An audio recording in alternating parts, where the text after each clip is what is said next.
Good afternoon, and let us pray.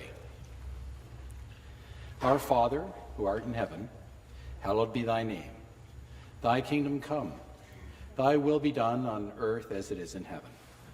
Give us this day our daily bread, and forgive us our trespasses, as we forgive those who trespass against us. And lead us not into temptation, but deliver us from evil. For thine is the kingdom, and the power, and the glory, forever and ever. Amen. In the name of God, the all-merciful, the compassionate, all praise is due to God, Lord of all beings, the all-merciful, the compassionate, Master of the day of judgment. You alone we worship, and from you alone we seek help. Guide us on the straight path, the path of those whom you have given your bounties, not the path of those who deserve your anger, and neither those who have gone astray.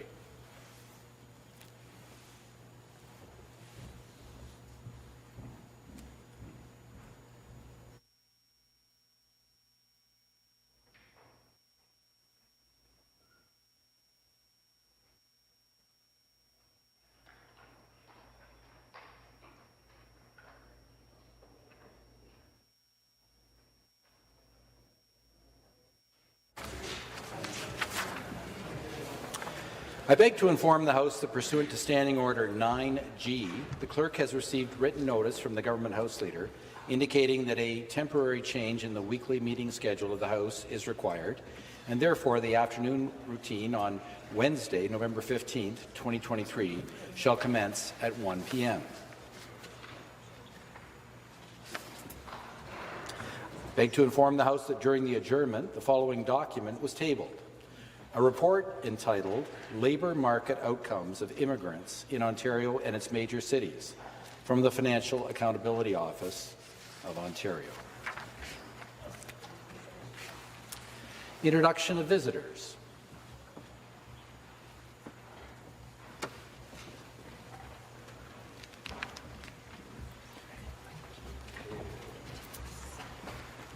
Reports by committees. I recognize the member for Carleton. Thank you, Mr. Speaker. I beg leave to present a report from the Standing Committee on Justice Policy and move its adoption.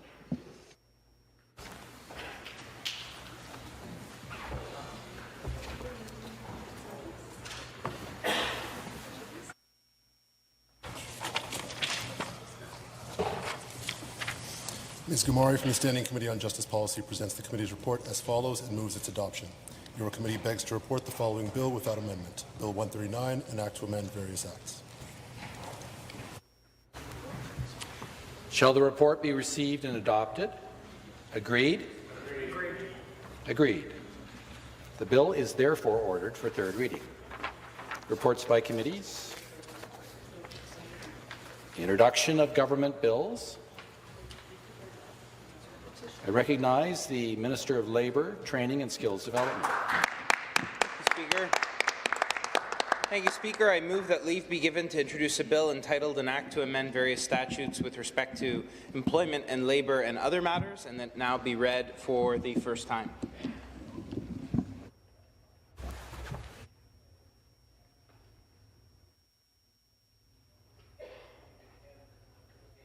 The page can bring it down.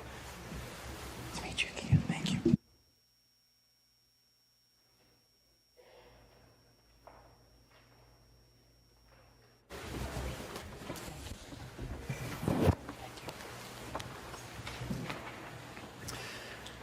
Mr. Piscini has moved that leave be given to introduce a bill entitled An Act to Amend Various Statutes with Respect to Employment and Labour and Other Matters, and that it now be read for the first time. Is it the pleasure of the House that the motion carry? Carried. This is a bill entitled An Act to Amend Various Statutes with Respect to Employment and Labour and Other Matters. First reading of the bill, première lecture du projet de loi. And would the Minister of Labour, Immigration, Training and Skills Development care to briefly explain his bill? Thank you, Speaker. I would. I, David Piccini, as Labour Minister, am proud to stand in this House to explain a bit about the bill, Speaker. This is a fourth piece of legislation we're doing in Ontario to work for workers of this great province. When Premier Ford and our government says that we've got to build a stronger Ontario, what does that mean? It means for communities like mine in rural Ontario that saw decades of school closure under the Liberals, inaction when it came to hospitals, the roads and bridges that move our goods to market from the farmers' fields to the tables here in Toronto, it's going to require a workforce to build all of that. And that's why each and every year we table a working for worker legislation, and I'm excited to table this, a piece that works for workers, protects them, supports heroes on the front line, and most importantly, Speaker, has the backs of hospitality workers in our great province. Thank you. I appreciate that. I'll remind members when they introduce bills, it's best to read the explanatory note to explain the purpose of the bill and keep the explanation as brief as possible. The introduction of government bills.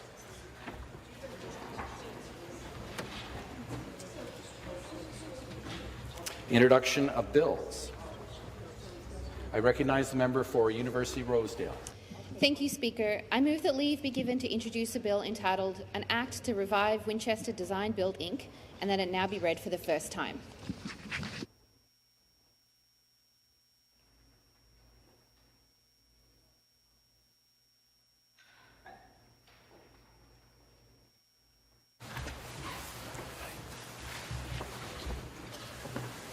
Ms. Bell has moved that leave be given to introduce a bill entitled An Act to Revive Winchester Design Build, Inc., and that it now be read for the first time. Is the pleasure of the House that the motion carry? Carried. This is a bill entitled An Act to Revive Winchester Design Build, Inc. First reading of the bill. Introduction of bills.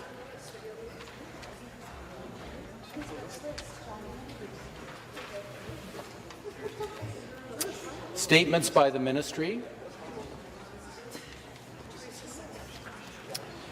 Motions.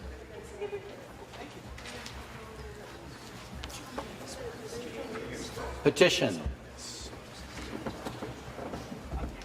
The member for Waterloo. Thank you very much, Speaker. It's my pleasure to introduce these petitions from the Registered Nurses Association of Ontario for the first time. To the Legislative Assembly of Ontario, whereas the government has a responsibility to ensure safe and healthy workplaces and workloads for nurses by enhancing nurse safety, staffing and supports across all sectors of the health system, and whereas the RN to population ratio in Ontario is the lowest in Canada, and Ontario would need 24,000 registered nurses to catch up with the rest of the country, and whereas there are over 10,000 registered nurse vacancies in Ontario, and whereas nurses are experiencing very high levels of burnout, and whereas registered nurses have experienced real wage losses of about 10% over the last decade, and whereas the Government of Ontario needs to retain and recruit nurses across all sectors of the system to provide quality care for Ontarians, and whereas the Ontario government needs to retain and recruit registered nurses to meet their legislative commitment of 4 hours of daily direct care for long-term care residents, and whereas wage inequities across the health system make it particularly difficult to retain and recruit RNs to community care sectors such as the long-term care and home care system. Therefore, we, the undersigned, petition the Legislative Assembly of Ontario to implement evidence-based recommendations to retain and recruit nurses, including fair and equitable compensation that is competitive with other jurisdictions in Canada and the United States. This is a call for fair and equitable compensation for nurses in Ontario. It is my pleasure to affix my signature and give these thousands of signatures to Elena. Thank you. Thank you. Petitions, the member for London Fanshawe. I want to present this petition from Maria Dudok, and it's from the RNAO to the Legislative Assembly of Ontario for fair and equitable compensation for nurses. Whereas the government has a responsibility to ensure safe and healthy workplaces and workloads for nurses by enhancing nurse staffing and supports across all sectors of the healthcare system. Whereas the RN to population ratio in Ontario is the lowest in Canada, and Ontario would need 24,000 RNs to catch up with the rest of the country. Whereas there are over 10,000 registered nurse vacancies in Ontario. Whereas nurses are experiencing very high levels of burnout. Whereas registered nurses have experienced real wage losses of about 10% over the last decade. Whereas the Government of Ontario needs to retain and recruit nurses across all sectors of the system to provide quality care for Ontarians. Whereas the Ontario government needs to retain and recruit nurses to meet their legislative commitment of 4 hours of daily direct care for long-term care residents. Whereas wages inequities across the healthcare system make it particularly difficult to retain, recruit RNs to community care sectors such as long-term care and home care. Therefore, we, the undersigned, petition the Legislative Assembly of Ontario to implement evidence-based recommendations to retain and recruit nurses, including fair and equitable compensation that is competitive with other jurisdictions in Canada and the United States. I fully support this petition. Sign it and pass it to Paige Chloe to deliver to the table. Thank you. Petitions. The member for Hamilton West and Castor Dundas. Thank you, Speaker. I have a petition from the Registered Nurses Association of Ontario, RNAO, entitled "For Fair and Equitable Compensation for Nurses" to the Legislative Assembly of Ontario. Whereas the government has a responsibility to ensure safe and healthy workplaces and workloads for nurses by enhancing nurse staffing and supports across all the sectors of the health system. Whereas the RN to population ratio Ontario is the lowest in Canada, and Ontario would need 24,000 RNs to catch up with the rest of the country. Whereas there are over 10,000 registered nurse vacancies in Ontario, whereas nurses are experiencing very high levels of burnout, whereas registered nurses have experienced real wage losses of about 10% over the last decade, whereas the Government of Ontario needs to retain and recruit nurses across all sectors of the system to provide quality care for Ontarians, whereas the Ontario Government needs to retain and recruit RNs to meet their legislative commitment of 4 hours of daily direct care for long-term care LTC residents, whereas wage inequities across the health system make it particularly difficult to retain and recruit RNs to community care sectors such as long-term care and home care. Therefore, we, the undersigned, petition the Legislative Assembly of Ontario to implement evidence-based recommendations to retain and recruit nurses, including fair and equitable compensation that is competitive with other jurisdictions in Canada and the United States. I'm going to add my name to this petition, the thousands of people that have signed this important petition, and then I will give it to Elliot to take to the table. Thank you. Thank you very much. Petitions. The member for Waterloo. Thank you so much. This petition is entitled Support Bill 21, the Till Death Do Us Part Act. It passed a whole year ago. To the Legislative Assembly of Ontario, whereas there are 38,000 people on a wait list for long-term care, and whereas the median wait time for a long-term care bed has risen from 99 days in 2012 to 171 days in 2021, and whereas according to Home Care Ontario, the cost of a hospital bed is $842 a day, while the cost of a long-term care bed is $126 a day, and whereas couples should have the right to live together as they age, and whereas Ontario seniors have worked hard to build this province and deserve dignity and care, and whereas Bill 21 amends the Residents' Bill of Rights in the Fixing Long-Term Care Act to provide the resident with the right upon admission to continue to live with their spouse or their partner. Therefore, we, the undersigned, petition the Legislative Assembly of Ontario to direct the Minister of Long-Term Care to pass Bill 21 and provide seniors with the right to live together as they age. Of course, it's my pleasure to affix my signature and give this to Paige Chloe. Thank you. Thank you. Petitions.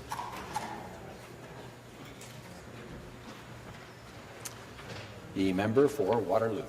Thank you very much, Speaker. This petition is entitled All-Day Two-Way, Including Weekends, GO Trains for Waterloo Region, to the Legislative Assembly of Ontario, whereas the Government of Ontario is responsible for investing in, building, maintaining and upgrade GO Transit lines and rail routes throughout the province, and whereas the Government of Ontario has repeatedly made commitments to invest in and improve GO Transit trains for the purpose of improving connectivity, increasing transit ridership, decreasing traffic congestion and connecting people to jobs and improving the economy, and whereas a lack of reliable transit options impedes quality of life and growth opportunities for commuters and businesses, including to the tech sector of Waterloo Region, and whereas Waterloo Region is home to 3 post-secondary institutions, the University of Waterloo, Wilfrid Laurier University, and Conestoga College, whose students and staff require weekday and weekend train option, and whereas dependable, efficient public transit 7 days of the week is critical to the growth of our region.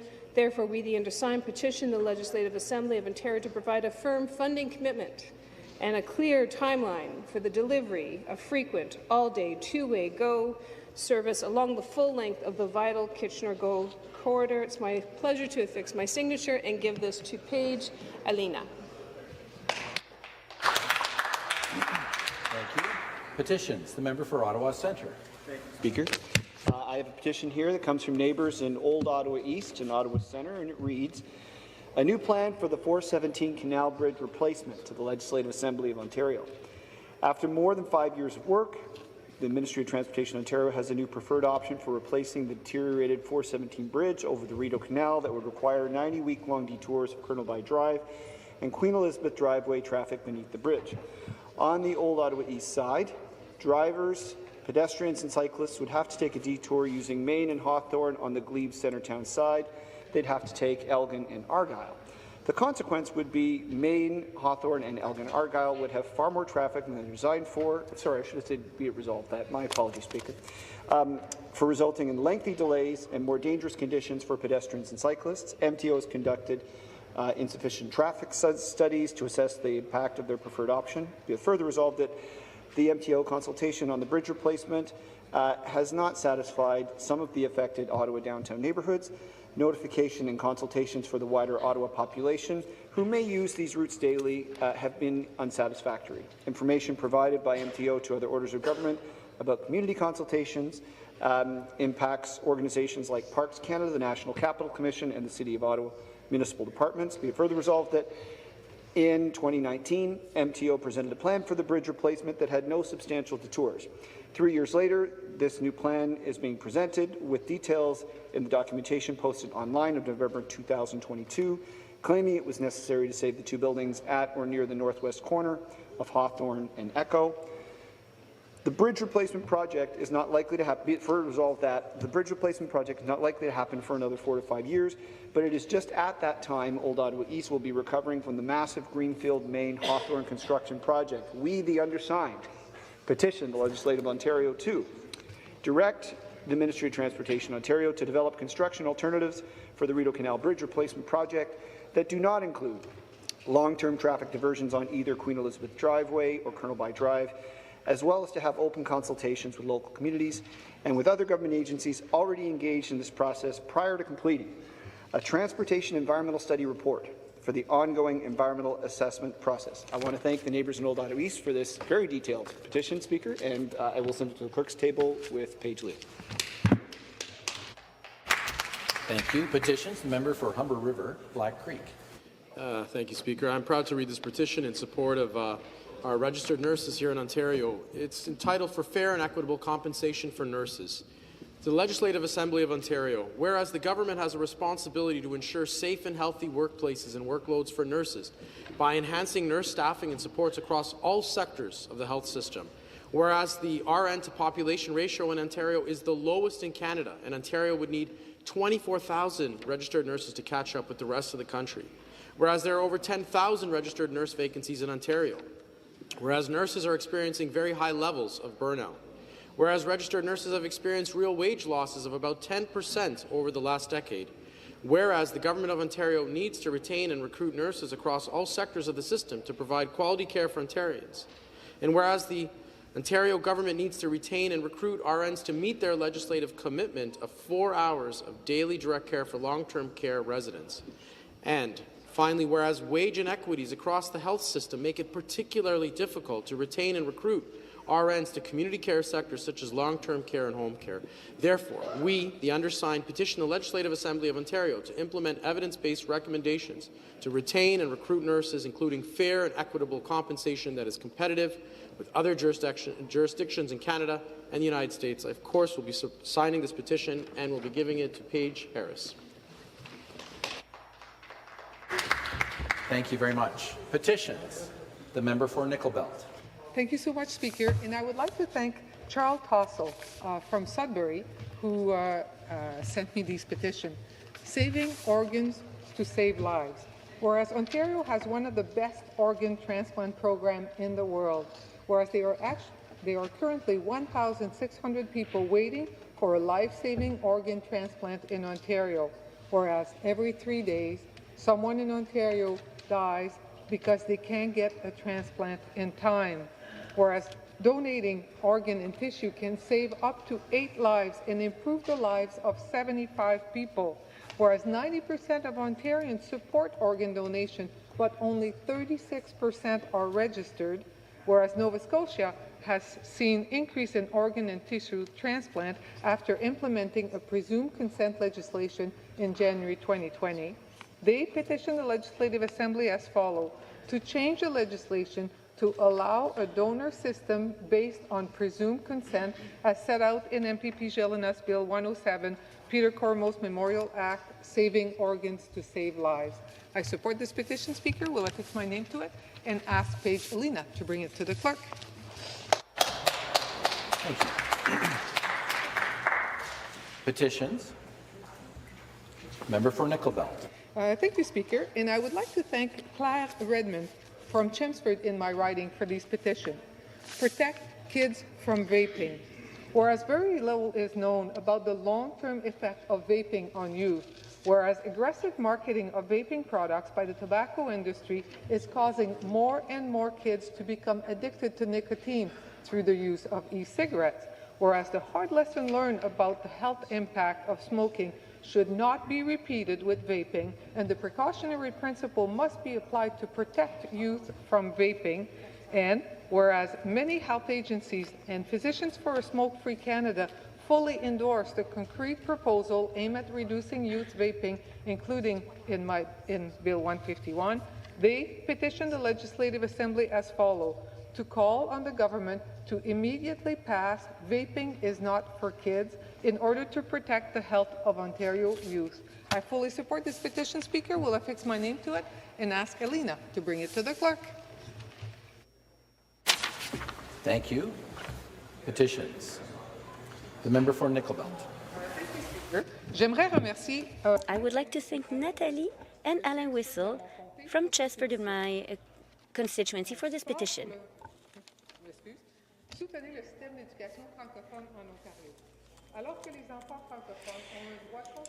Whereas Francophone children have a constitutional right to high-quality, publicly funded education in their own language, whereas the increase in the number of registration in the French language education system means that we will require 1,000 new French-speaking teachers each year over the next 5 years, whereas changes to the provincial government funding system for French language teachers training means that only 500 are trained every year in Ontario, whereas the number of people teaching without full certification in the French language education system has increased by more than 450% over the past decade. Therefore, they petition the Legislative Assembly of Ontario to immediately provide the funding requested in the report of the Working Group on the Shortage of Teachers in Ontario's French language education system and to work with partners to fully implement its recommendations. I support this petition, Mr. Speaker. I will sign it, and I will ask Aline, who has been very patient with me, to bring it to the clerk's table. Thank you. That concludes the time we have available for petitions this afternoon. The member for Ottawa South has informed me that he has a point of order he wishes to raise. Very much, Mr. Speaker, and I have some news to share with the Assembly. On my way to breakfast this morning, I ran into Rick Boone, who let me know, many of you may know Rick, some of you don't know Rick, but some of you have had warm and comfortable offices, sometimes too warm offices, because of Rick and the work that his group does. Rick Boone's retiring after 31 years. Today is his last day. Rick's always happy when you see him, and he is the manager of operations and maintenance here and kept this lovely, old, beautiful building that we're in going and functional for all of us. And I just want to say thanks to Rick. I think we all should show our thanks to Rick because 31 years is a long time to devote to this place. And I just want to say thanks, Rick. Thanks.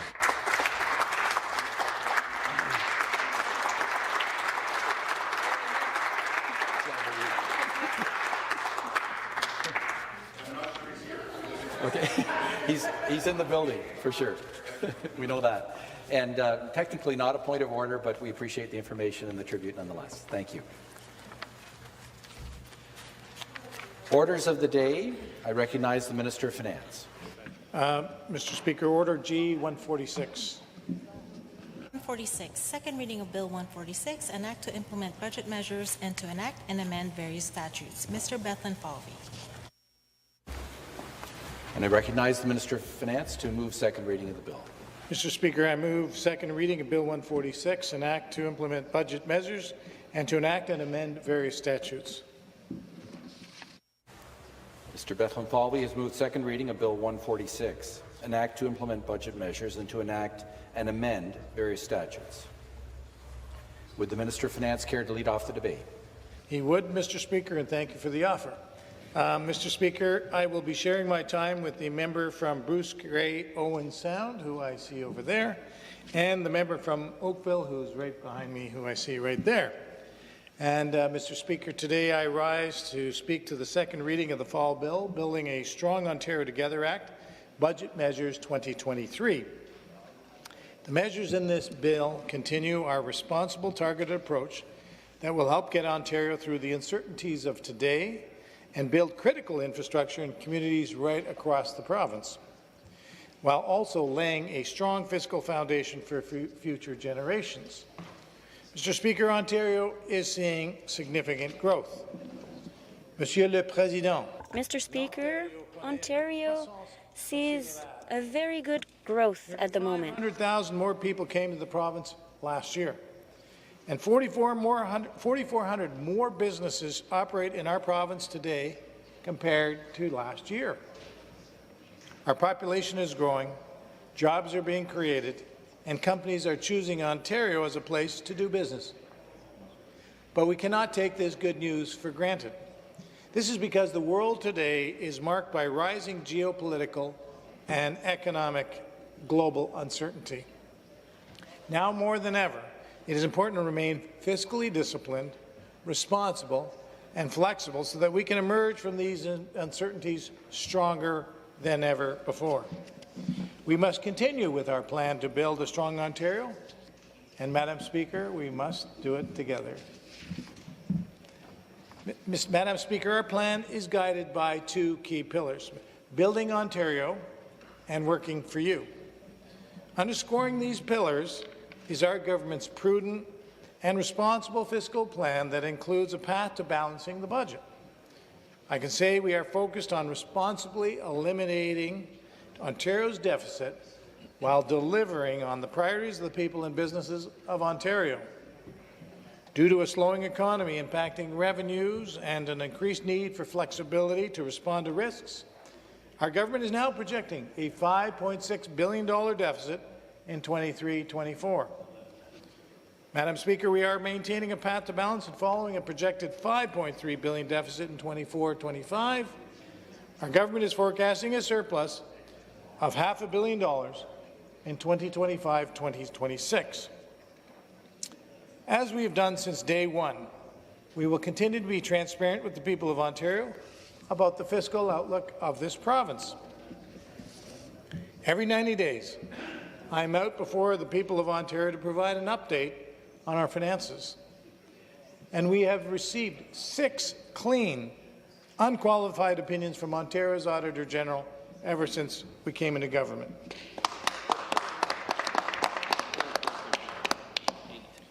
As we deal with the uncertainty ahead, our government will never hesitate to do what is necessary to support the people and businesses of Ontario. Devant l'incertitude, in the face of the uncertainty, our government will not hesitate to do what is necessary to support the population and businesses in Ontario. Includes building the critical infrastructure we need to support communities right across the province. This means building hospitals, building long-term care homes, building schools, building childcare spaces, building highways, building roads, building transit. Because, Madam Speaker, our population is now over 15 million people, some 15.6 million people call Ontario home. And we have hundreds of thousands of people a year coming to our great province. Again, this growth is really good news. Really good news, Madam Speaker. Une bonne nouvelle, Madame. It's really excellent news, Madam Speaker. To accommodate this growth, we need to build. We are delivering on our $185 billion capital plan, our historic capital plan, and dare I say, the most ambitious plan in the history of this great country. However, our government inherited an infrastructure deficit, and this growth is adding more strain to existing aging infrastructure. We need to build, and we need to build even more. And Ontario taxpayers alone cannot shoulder the costs.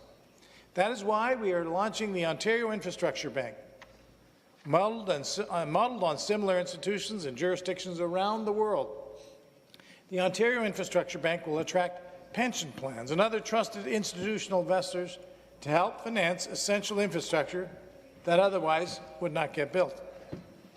The bank will focus on large-scale infrastructure projects that will build long-term care homes, will build affordable housing and major infrastructure in our communities and in municipalities, also investing in energy and transportation sectors.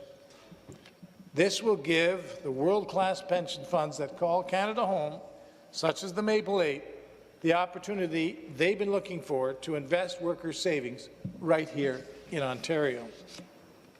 And while we build the infrastructure Ontario so desperately needs, we are doing so by building a stronger, more prosperous economy. En bâtissant l'infrastructure. While building the infrastructure that we desperately need, we will also be building a stronger and more prosperous economy. For too long, the previous government failed, and I see them over there.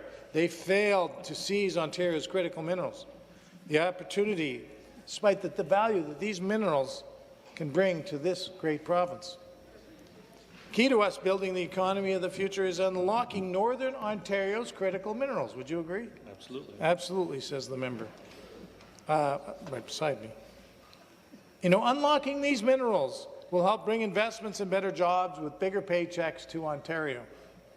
This is why our government has committed close to $1 billion to support critical legacy infrastructure in the far north. And, Madam Speaker, by infrastructure, I mean all-seasons roads, broadband connectivity, and community supports in the Ring of Fire region. All of this is needed to keep moving us forward on one of the most promising mineral deposits in Canada. Madam Speaker, these deposits will play a critical role in batteries, electronics, electric vehicles, and clean technology. These are the building blocks of tomorrow. This is why we amended the Mining Act earlier this year to help ensure Ontario has a modern and competitive regime for mineral exploration and development. And I see the Minister of Mines, just over my right shoulder, thanks to his great leadership. And it is why, with this bill, we are proposing amendments to extend the Ontario-focused flow-through share tax credit for expenses related to minerals considered critical minerals under the Federal Income Tax Act. These critical mineral resources in the North need to be and are being connected to our world-class manufacturing sector in the South.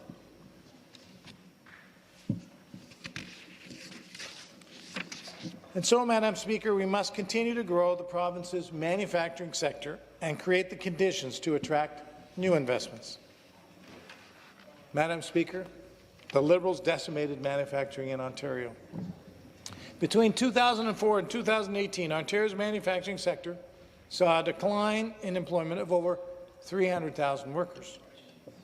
But, Madam Speaker, since we were elected in 2018, we have attracted billions of dollars worth of investments in automotive and clean steel manufacturing. In 3 years alone, we have attracted over $26 billion in electric vehicle and battery manufacturing-related industries. And, Madam Speaker, that includes regions like Durham and Oshawa, where thousands and thousands of GM jobs disappeared over a long period of time. But they're coming back, Madam Speaker. They're coming back through the actions of many, the conditions for growth, and the actions of this government. No, Madam Speaker, our government has done this through many new measures. We're continuing to cut red tape and are now saving businesses $567 million in annual regulatory compliance costs. Our government is setting up Ontario to a more prosperous, more productive future. And while we continue to maintain important Ontario regulations that protect people's health, safety, and the environment in the province, we have more to do, Madam Speaker. And that's why we have implemented the Ontario-made Manufacturing Investment Tax Credit. Thank you to the member from Brampton. You know, this new credit is helping local manufacturing companies invest and expand. And, you know, a couple of budgets ago, I talked about a road trip. We went on a road trip, didn't we? Yes. And we went out of the DVP. We went up from Queen's Park up the DVP, and that took us about 2 hours to get to the 401 because there's much gridlock. We've got a plan to fix that with the Ontario line, the Scarborough line, the Yonge extension. Now, Madam Speaker, we have a plan. And when we took that road trip, you know, we touched points like Oshawa to bring back those good jobs at GM to Oshawa. But then we went up to Alliston. We did a little detour into Brampton and all the great manufacturing jobs that are being found and returning back in Brampton. And then we did a little trip over to Oakville, didn't we?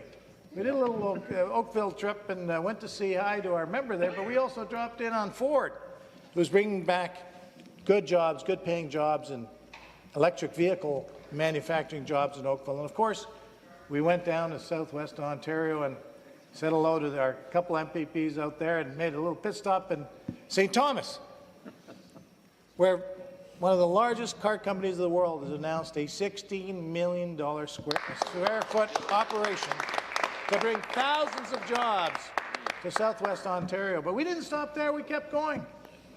We kept going all the way to Windsor. And if the member for Windsor was here, he'd be clapping right now. Well, thank you, colleagues. Because, Madam Speaker, this is about supporting Ontario. This is about growing Ontario. This is about creating the environment for those good jobs and those bigger paychecks so people can, you know, put food on the table, that they can deal with the cost of living and the affordability crisis that we're in, that we can work together to build a more prosperous Ontario, an economically prosperous Ontario, which then pays for the world-class healthcare, world-class education, world-class social services under the able stewardship of the minister. And that increase, well, thank you for prompting me on the increase. Madam Speaker, may I recall, when the previous government was in power, how much did ODSP, was it indexed to inflation? No. Did they ever increase it by 5%? No. Did they ever increase the earning exemption, Madam Speaker? In fact, so there you go, Madam Speaker. Clearly this government is acting, and while they had the opportunity to do something, what did they do? Nothing. All right, Madam Speaker. Well, I'm going to come back to the bright future that Ontario has, and some of the products of that future are right here in Ontario. By continuing to attract electric vehicle supply chain investments to the province, we're making Ontario a leading jurisdiction to build the cars of the future. By continuing to attract investment into the province for the production chain of electric vehicles, we're making Ontario a world leader for the building of these electric vehicles. Mr. Speaker, we must continuously find ways to make Ontario competitive. This is why our government is working with partners to have shovel-ready sites available for new large manufacturing sites and projects. These investments in critical minerals and manufacturing also are enabled by the province's clean energy advantage. Companies in various sectors are looking to invest in jurisdictions that can help them achieve their goals as they relate to environmental, social and governance measures, or ESG. And, Madam Speaker, Ontario is very well positioned to leverage that clean energy advantage. To help companies achieve these ESG goals and help boost our competitiveness, it's why we launched a volunteer clean energy credit registry. And I will add, and I was just speaking to the Minister of Energy, but he's done a runner. I know he's close by, though. We just spoke. We are also supporting the continued safe operation of the Pickering Nuclear Generation Station. And, Madam Speaker, we are leading in record battery procurements, with the largest battery storage project in Canada being built right here in Ontario. Folks, this is really a success story. Called the Oneida Energy Storage Project, it is being developed with our partners, Six Nations of the Grand River Development Corporation, Northland Power, NR Store and Aecon Group, and located in Jarvis, Ontario. At the same time, to help create jobs and economic growth, we are keeping electricity costs down for businesses. Madam Speaker, we will continue to strengthen Ontario's competitiveness and make our province the best place in the world to do business. Now, as we grow our economy, we need to keep people and goods moving across the province. So, Madam Speaker, we are building highways, we are building transit, we are building infrastructure projects. Nous bâtissons des routes et we're building roads, and we're building public transit projects and other major infrastructure initiatives. 413, right through Brampton and the Ontario line and the Yonge North Subway line, the Ontario line, the Yonge North Subway line, the Scarborough line. I could go on, but of course time limits me to 20 minutes. You know, Mr. Speaker, Madam Speaker, we're also enabling the future widening of Highway 401 from Brock Road in Durham Region and right on. We're investing in more transit in the north, Madam Speaker, with the Northlander. These investments will help get people to where they need to be faster, and it's going to help them spend more time with their family and loved ones instead of being stuck in gridlock. You know, Madam Speaker, the people of Ontario can know that we are working for them. Everywhere, we are working for our families, workers, students, and seniors. We know the challenges.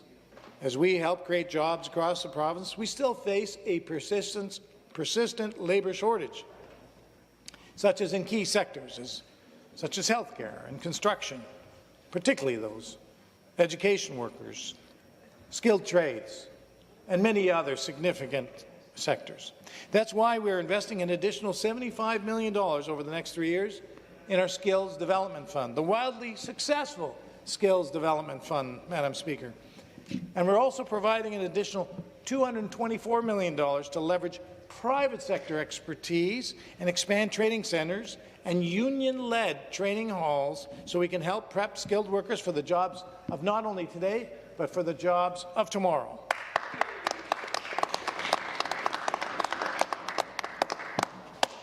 Now, Madam Speaker, we know that the Bank of Canada's rapid interest rate increases and inflation has increased pressure on household budgets. That is why our government didn't wait to act when the cost of living began to rise. We took early action to keep costs down for the people of Ontario. We eliminated license plate renewal fees and license plate stickers and refunded the past 2 years' fees for eligible vehicles, saving the average household over $600 so far. And yeah, I think that helps. Putting money in people's pockets, helping them with the challenging times we have. Madam Speaker, we also are eliminating double fares for commuters, transferring GO Transit to most local transit systems in the Greater Toronto Area, saving transit riders up to, and get this, $1,600 a year. Member from Scarborough and the Associate Minister of Transportation particularly like that, because it's his remit. We increased the minimum, but Madam Speaker, we did more than that. We increased the minimum wage by 6.8% in October 2023. And because of the low income individual and tax credit, Ontario has some of the lowest personal income tax rates in the country for low-income workers, so they can keep more money in their pockets, Madam Speaker. And Madam Speaker, we're providing an estimated $115 million through the Ontario Seniors Care at Home Tax Credit this year to over 200,000 low to moderate income senior families with eligible medical expenses.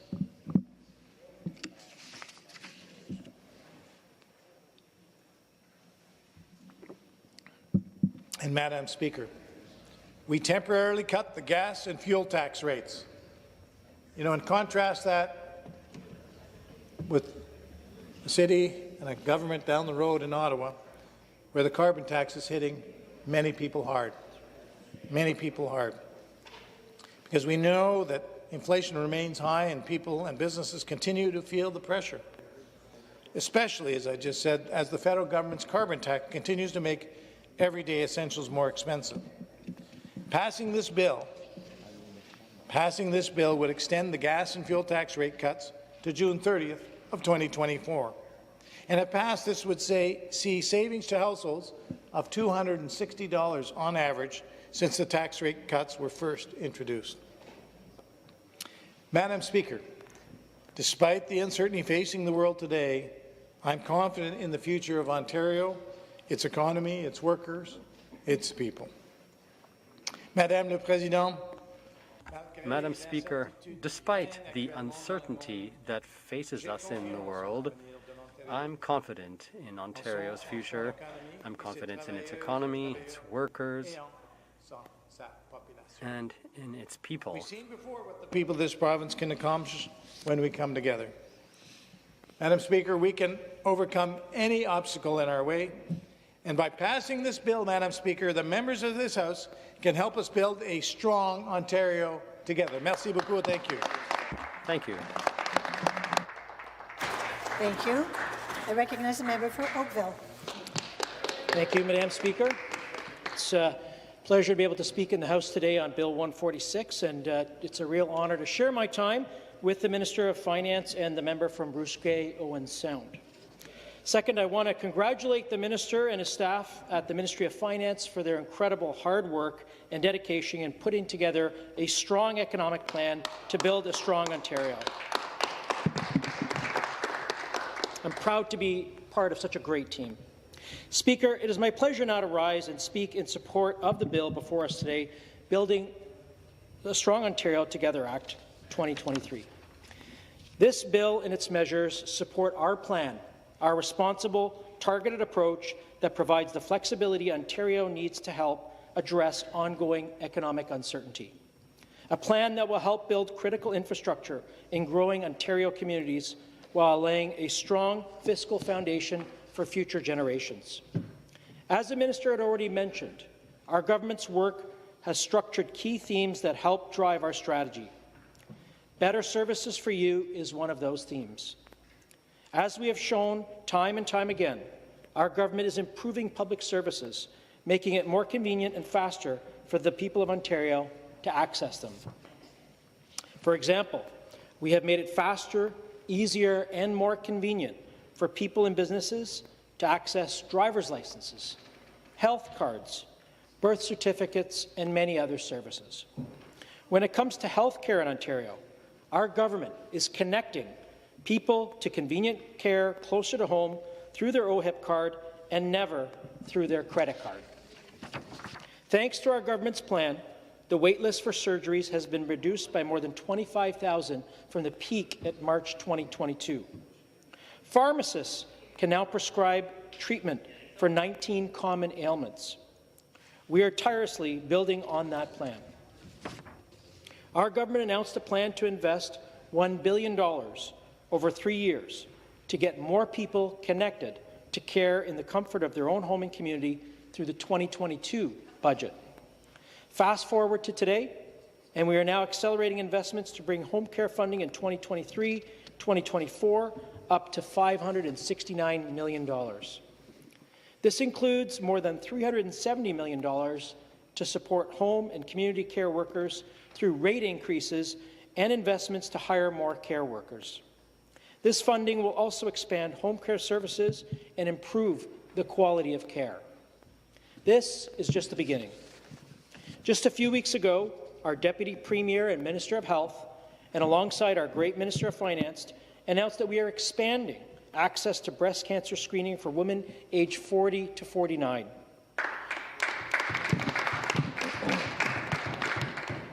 Beginning in fall 2024, this historic expansion will help more women detect and treat breast cancer sooner. We know early detection and increased access to care saves lives. By expanding access to the Ontario Breast Screening Program, we will connect more than 305,000 additional people to the services they need to ensure timely diagnosis and access to treatment as early as possible. This isn't all we are doing. Far from it, Speaker. As we have seen with the Ontario Breast Screening Program, we are making it easier and faster to connect people to care. We are also providing an additional $425 million over 3 years for mental health and addiction services. This includes a 5% increase in the base funding of community-based mental health and addiction services provided by the Ministry of Health. I can confidently add that expanding this scope of practice of pharmacists to prescribe over-the-counter medication for common ailments has been an incredible success. Speaker, as we make healthcare more convenient, we are also investing in growing and retaining the healthcare workforce. While over 60,000 new nurses and nearly 8,000 new physicians have begun to work in Ontario since 2018, we know it is still not enough. That is why our government is providing an additional $80 million over 3 years to further expand the nursing program enrollment. This year, we are investing $200 million to address immediate healthcare personnel shortages and to expand the workforce for years to come. It's challenging for Ontario medical students to find residency spots right here at home. We understand that. That is why, to support these graduates, beginning in 2024 and going forward, we are adding 154 postgraduate medical training seats to prioritize Ontario residents trained at home and abroad. We are adding 100 medical undergraduate seats and will continue to prioritize Ontario students for these spots. Speaker, we know that today many people in our province struggle to afford a place to call home. This includes some of the most at-risk people in our communities. That is why Ontario is investing an additional $202 million each year in supportive housing and homelessness programs. With this investment, we will help those experiencing or at risk of homelessness, those escaping intimate partner violence, and support the valuable community organizations that deliver housing. Speaker, Ontario's most vulnerable continue to need support from our government.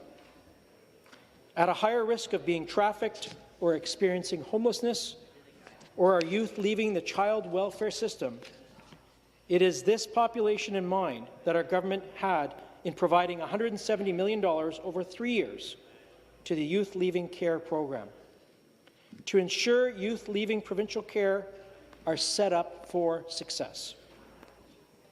Notably, we are also expanding program eligibility to include those up to 23 years old, as currently support ends at 21 years of age.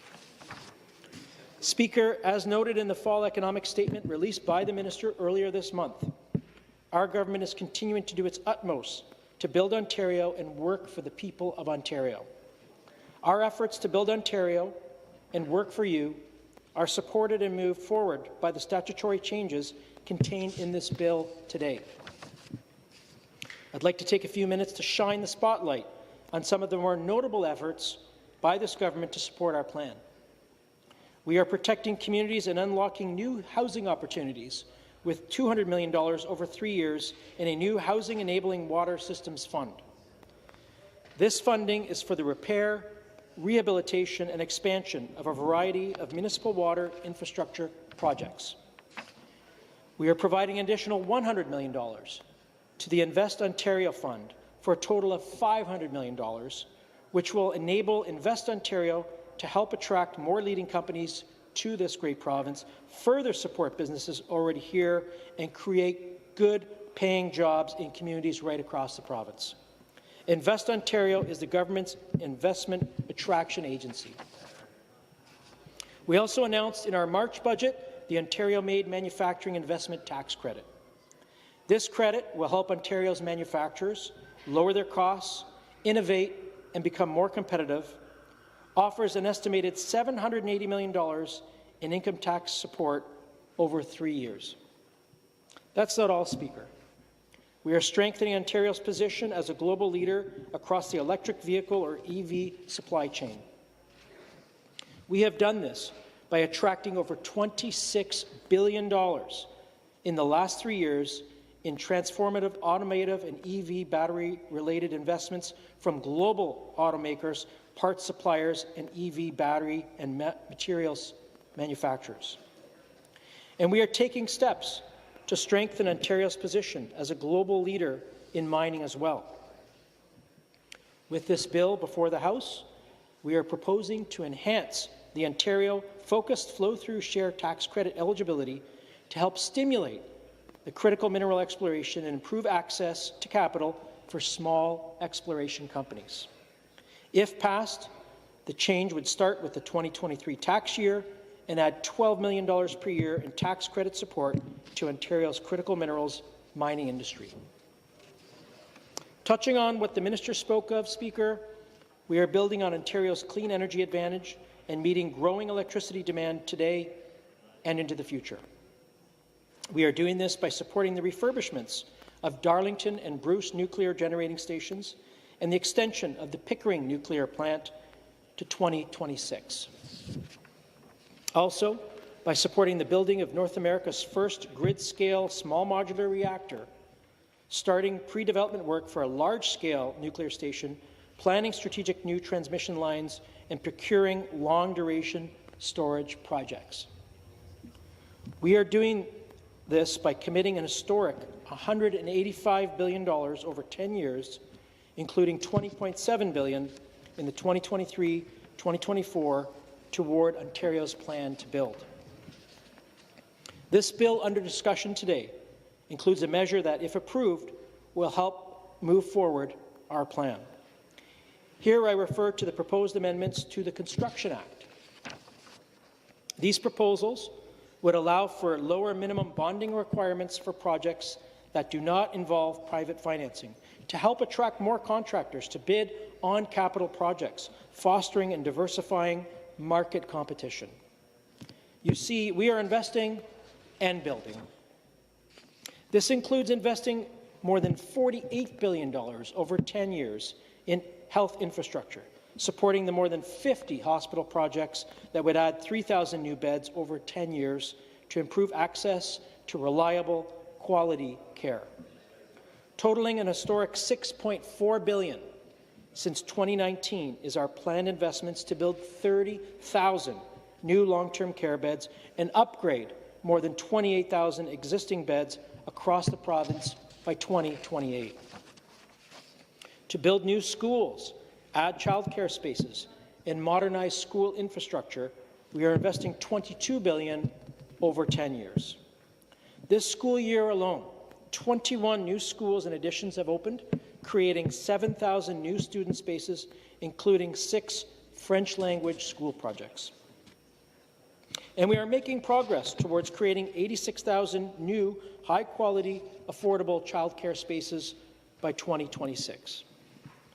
By the end of 2023, now only weeks away, over 23,000 new spaces will be created, including over 1,500 new licensed childcare spaces in schools. As the minister touched upon, we are working to put money back in people's pockets. Among the most significant is how we are proposing to extend the current gas and fuel tax rate cuts through June 30th, 2024.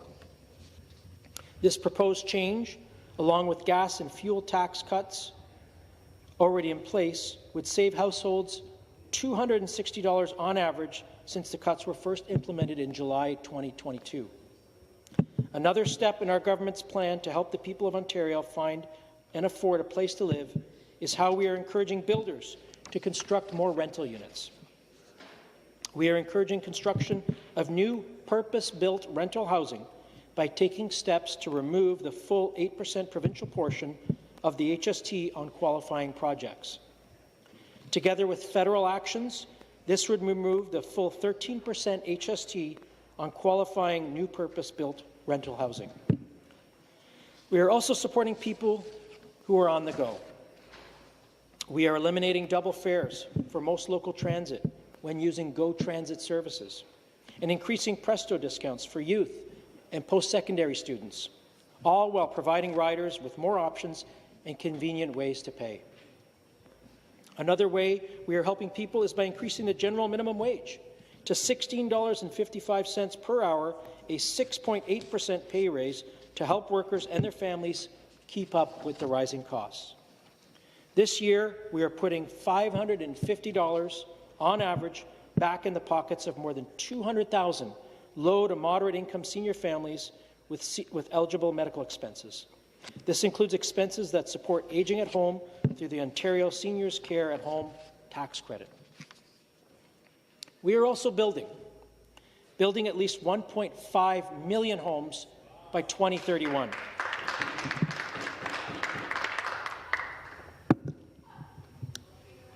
We are building these homes through targeted incentives to municipalities, including the Building Faster Fund, strong mayor powers, and the Streamlined Development Approval Fund. We are a government focused on building Ontario together. To facilitate this building, we are supporting skills development and training with more than $1 billion invested over 3 years in the Skilled Trades strategy, as well as investing $860 million in the training stream and $224 million in the capital stream of the Skills Development Fund. Speaker, as we continue to grow our job market, we are welcoming more skilled immigrants to Ontario, investing $25 million over 3 years in the Ontario Immigrant Nominee Program and expanding the Ontario Bridge Training Program with a $3 million investment in the 2023-24 tax year, helping skilled newcomers start working in their trained fields and faster. We are also removing Canadian work experience requirements for certain regulated professions. Why? To make it easier for newcomers to work in the professions they train for. Speaker, in closing today, let me say the following. Our government is very confident in our vision that despite the geopolitical and economic uncertainties in the world today, the Ontario economy and our communities continue to demonstrate resiliency. We are putting in place the infrastructure to support the growth of the economy and communities through the infrastructure in roads, bridges, highways, schools, health facilities. We are also building up the skilled workforce for the jobs of tomorrow. We are helping those who need it the most during these uncertain times. We are connecting the people and families of Ontario with the health care and the child care they need when they need it. I encourage all members to vote in favour of Bill 146, Building a Stronger Ontario Together Act 2023. Thank you, Speaker. Thank you. I recognize the member for Bruce Grey, Owen Sound. Thank you, Madam Speaker. And Thank you for the opportunity to speak on this bill this afternoon, and I certainly thank the Minister for his remarks and the member from Oakville also for his comments this afternoon. It's a terrific team and happy to be part of that. Today I rise to speak in support of the second reading of the fall bill, Building a Strong Ontario Together Act, Budget Measures 2023. As part of my support for the second reading, I'd like to take a few minutes to speak to some of the specific statutory aspects of the bill and how they support and fit with our government's plan. A number of measures in this bill are related to taxation, while many others are non-tax initiatives. I'd like to begin by discussing the non-tax measures. Many of them relate to the financial services sector, the securities marketplace in particular. You see, Madam Speaker, the province is looking to modernize capital markets to better protect investors, foster economic growth, and increase investment in Ontario. Ontario's economy and capital market trends are constantly evolving and changing. The pandemic, ongoing economic uncertainty, and technological developments, such as digital assets, have reinforced the importance of capital formation and of enhancing Ontario's economic competitiveness. If approved, the proposed legislative and regulatory changes in the bill would support economic growth, encourage market innovation, and enable greater retail investor access to investment opportunities here in Ontario. And you know, the financial sector in our province is very large, and in particular as well in this city of Toronto, and it improves and it impacts positively in so many different ways. I mean, the jobs, direct jobs in the industry are very substantial, and that generates a huge, broad economic base. And it's also, financial sector operates as a catalyst for investment. And these measures will support the industry, but also regulate it and provide that ongoing scrutiny. And as the Minister and the member said, economic development is a very high priority for our government. $16 billion of investments, 700,000 jobs. These are very, very important measures. If the measures are approved, the government will continue to work with the capital market sector, the Ontario Securities Commission, or OSC, and other key stakeholders to ensure the new legislative framework protects investors and consumers and supports Ontario businesses. And so to the bill items. We are proposing amendments to the Securities Act, well-known seasoned issuers. These proposed amendments are to allow the OSC to make rules streamlining the prospectus filing requirements for those large public companies that have an established record of appropriate financial disclosure in Ontario. These companies are known in the industry as well-known seasoned issuers, and these measures will streamline the access to capital for these important companies. It's really an important measure because, like our red tape reduction initiatives, it helps keep these companies' costs down. And that affects the OSC as well. So each time a company is spending time and money, staff at the OSC are as well. So these changes are better for issuers, better for the OSC, and in the long run, better for economic development in the province.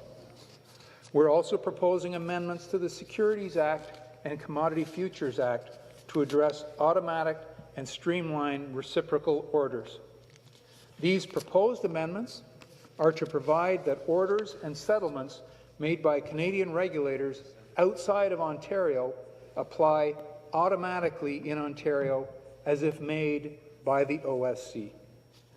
The amendments would also establish a streamlined process for the recognition of orders and settlements made by courts outside Ontario, regulatory authorities outside Canada, and certain recognized self-regulatory organizations and exchanges within Canada. Madam Speaker, these would serve to protect Ontario investors in a timelier manner and make it easier for consumers here in Ontario. I'd also like to highlight the new changes to the Securities Act and Commodity Futures Act as they pertain to whistleblowers. With these proposed amendments, we are protecting those who would come forward to do the right thing. These changes would amend the Freedom of Information and Protection of Privacy Act to ensure that whistleblower confidentiality provisions prevail over Freedom of Information disclosure requirements, and amend the Securities Act to extend statutory protection to whistleblowers and to expand anti-reprisal protections. You see, the OSC whistleblower program and other whistleblower programs encourage and rely on individuals in various positions in the capital markets sector to disclose information of misconduct and wrongdoings that might otherwise go undetected and cause harms. These changes are expected to increase the number of individuals who report misconduct and wrongdoings to the OSC and other organizations, which will strengthen enforcement and provide further investor protection. These are very good measures because when the market knows these provisions are out there, they will ensure they're behaving better, and the awareness will be an important factor in their operation. So these are good measures. The improved accountability and transparency is good for not only the capital markets, but helps foster economic growth across the board by boosting confidence and the reputation of Ontario has as being a good place to conduct business. Next, the Securities Act, Commodities Future Act, and Securities Commission Act distribution of disgorged amounts. Proposed here are amendments to prescribe a statutory framework to support the timely and efficient distribution of disgorged money to investors who have suffered financial losses as a result of a Securities Act contravention. Currently, the Securities Act and Commodity Futures Act do not prescribe a specific framework or process for the distribution of disgorged funds to harmed investors in cases where funds have been collected. This results in slower and less efficient investor compensation following a finding of securities market misconduct. A statutory framework for the distribution of disgorged funds would be described via legislative amendments to the Securities Act, Commodities Futures Act, and the Securities Commission Act, along with accompanied rules developed by the OSC. Establishing a clear and transparent distribution process would support more timely and efficient compensation of investors who have suffered direct financial losses as a result of securities contraventions. It would also create more effective and predictable operational processes in this area for the OSC. Madam Speaker, I'll now turn to the management of investments. Specifically, a measure in the bill focused on the Investment Management Corporation of Ontario Act and municipal investment boards. This proposed amendment is to allow municipal funds, which are maintained under the authority of an investment board or joint investment board, to be invested with the Investment Management Corporation of Ontario, IMCO for short. This change would provide clarity and address the current discrepancy for municipalities who wish to invest with IMCO. The proposed amendment would enable, though not require, investment boards and joint investment boards established under the Municipal Act and investment boards established under the City of Toronto Act to become members of IMCO. This would allow municipal funds under the authority of such boards to be invested with IMCO. As background, as you may know, IMCO is an independent investment management organization designed to serve public sector clients in Ontario. With over $73 billion in assets under management, IMCO is one of the largest institutional investment managers in Canada. And in fact, Ontario and Canada have a great number of similar types of investment organizations. So this change that we are proposing makes great sense. You may have heard of some of these institutional investors. OMER's Pension Plan, Ontario Teachers Pension Plan, Hospital of Ontario Pension Plan, or HOOP. Many of these organizations, for example, OMER's, was established in the 1960s. Why? So that municipalities could have their pension assets managed centrally and together. OMER's today has over $100 billion of assets. And it makes so much sense, rather than have each individual municipality manage and administer their pension plan, to have it centrally done through OMER's. I use OMER's as an example. It's similar to what happens with IMCO. And the minister has mentioned this, our commitment to infrastructure, and there's 2 pages in my, am I allowed to make reference? Okay, well, if I were to allowed to make reference, I would suggest page 18, which outlines the amazing long-term commitment we have to infrastructure as a government, whether it's $70 billion over 10 years for transit, $28 billion for highways, $48 billion for healthcare, or $22 billion for education. These are long-term investments, and this is a long-term perspective that our government has, and this change to IMCO is exactly consistent with that change. Madam Speaker, I now move on to the Ministry of Revenue Act Child Support Services Program. This is a proposed technical amendment in support of the expansion of enforcement of Ontario's child support orders in international jurisdictions. The Ministry of Finance operates the online child support calculation services. The Ministry of Finance operates the online child support calculation on behalf of the Ministry of the Attorney General and the Family Responsibility Office, or FRO. The program determines the child support obligations of parents who have settled amicably outside of the court process and issues a notice of calculation or recalculation to the parents and to FRO.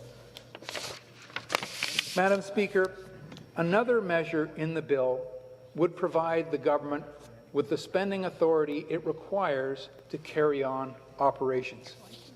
A new Interim Appropriation Act is normally introduced each fall. A new Supplementary Interim Appropriations Act is normally introduced in years in which the amounts in the Interim Appropriation Act for the year were insufficient to cover expected expenditures. Now I'd like to take a few minutes to discuss tax initiatives. As has been noted by the Minister and the member for Oakville, our government is seeking to extend the cuts to the gasoline tax rate and fuel tax rate for an additional 6 months to June 30th, 2024, as we continue to make life more affordable for Ontarians. And as noted by the other speakers, this is the #1 priority that we are certainly hearing from our constituents in this time, is the affordability challenge they're all facing. And that's why this government continues to take action to support these efforts. These rate cuts took effect on July 1st, 2022, and would otherwise have ended on December 31st, 2023.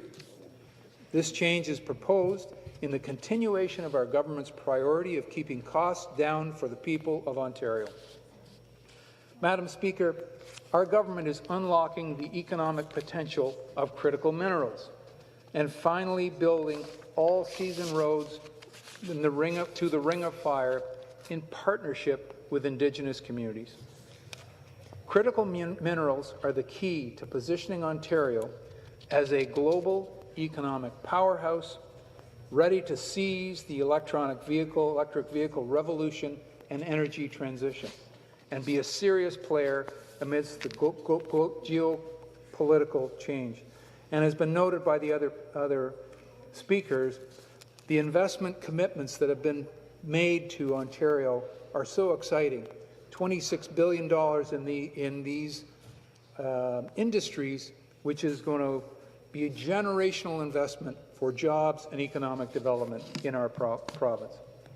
But we are continuing to support critical mineral exploration with the Ontario-focused flow-through share tax credit. Through this bill, we are proposing technical amendments to extend this tax credit to exploration expenses related to minerals considered critical minerals under the Federal Income Tax Act. Enhancing the Ontario-focused flow-through share tax credit is aimed at helping stimulate critical mineral exploration in Ontario and improving access to capital for small mining exploration companies. As the Minister stated, we are seeking to strengthen critical mineral exploration in Ontario through this change that would amount to a proposed additional $12 million per year in tax credit support to the critical minerals mining industry. If approved, the government would expand eligibility of the Ontario-focused flow-through share tax credit to include critical minerals exploration expenses that qualify for the federal critical mineral exploration tax credit, starting in the 2023 tax year. Now, Madam Speaker, I will provide a quick overview of the items in the bill related to additional ministries. First, the Ministry of the Attorney General, legislative amendments to strengthen opioid cost recovery litigation. The opioid crisis has cost the people of Ontario enormously. This is why Ontario is actively participating in national litigation to hold pharmaceutical manufacturers, wholesalers, and their marketing consultants accountable for damages caused by the opioid crisis. Amendments are proposed to the Opioid Damages and Healthcare Cost Recovery Act would strengthen Ontario's participation in two ongoing British Columbia-based national class action lawsuits against opioid manufacturers, wholesalers, and their consultants. These proposed legislative changes would help to hold the pharmaceutical industry accountable for damages caused by the opioid crisis and the impact on our healthcare system. We're here. Good change. It's an important change and one that is so relevant. We've all seen in our communities the impact that opioids are having on the most vulnerable, and so our government continues to take action, and with this proposal would continue that work. Any proceeds would be invested into frontline mental health and addiction services. Madam Speaker, this is another important step in providing further protections for the people of Ontario. I'd like to further highlight the changes to the Construction Act. Supporting the great work done by my colleagues in the Ministry of Infrastructure and the Ministry of the Attorney General, the amendments are aimed at authorizing the Lieutenant Governor in Council to make regulations allowing the minimum security bonding requirements for large non-P3 public infrastructure projects to be adjusted as appropriate. These Construction Act proposals would allow for lower minimum bonding requirements for projects that do not involve private financing. If passed, this would help attract more contractors to bid on capital projects, fostering and diversifying market competition. So, Madam Speaker, a number of initiatives that I've spoken about in this proposed legislation are so important. And as I step back and look at all of them together, whether it's the gas tax cut extension to June 30th of next year, or something that hasn't been mentioned, the HST, removing the HST on rental properties, which has been so well received by the construction industry and will be so helpful in spurring the construction of rental properties for Ontarians. I've mentioned the flow-through shares initiative, such an important one for expanding access to capital, as the minister knows so well, to expand our access to the Ring of Fire.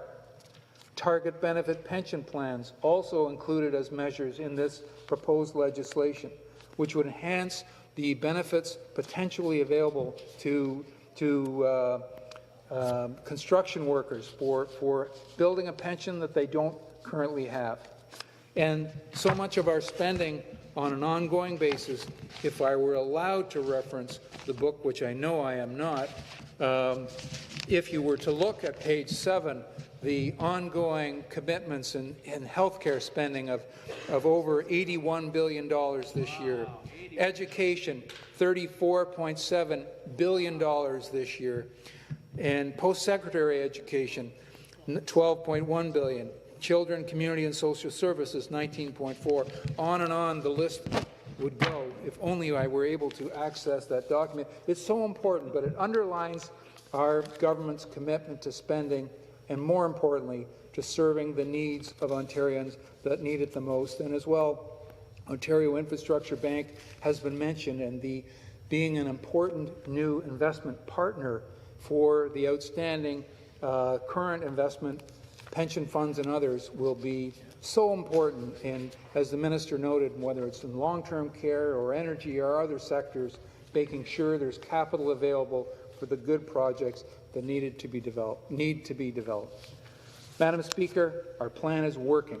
We are building Ontario and working for the people of this great province, whether it's $26 billion of economic development, 700,000 jobs, on and on. The results are out there. Let me close by encouraging all members of the Legislature to vote in support of the fall bill, Building a Strong Ontario Together Act, Budget Measures 2023. Thank you, Madam Speaker. Thank you. And just as a reminder, for the rules for members, you're allowed to read from a document. You can't just use it as a prop. Just for clarification to the members. So thank you. And we'll move to question. I recognize the member for Sudbury. Thank you very much, Speaker. And thank you to my colleagues for their debate on this. My question is to the Minister of Finance. There is $5.4 billion in the contingency fund, and a lot of people are calling it a slush fund, a rainy day fund. There are a lot of organizations that have had funding increases for more than a decade. I want to read one of them. Sexual assault centres in Ontario like Amelia Rising have not had core funding increases since the mid-1990s.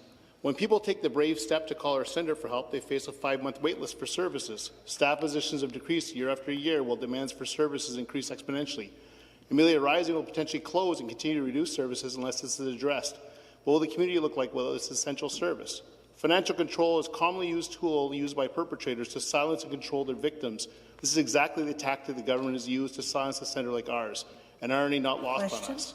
My question, Speaker, is when will the government admit that it is raining on publicly funded institutions like Amelia Rising and provide the funding they need instead of putting in a rainy day fund? Thank you.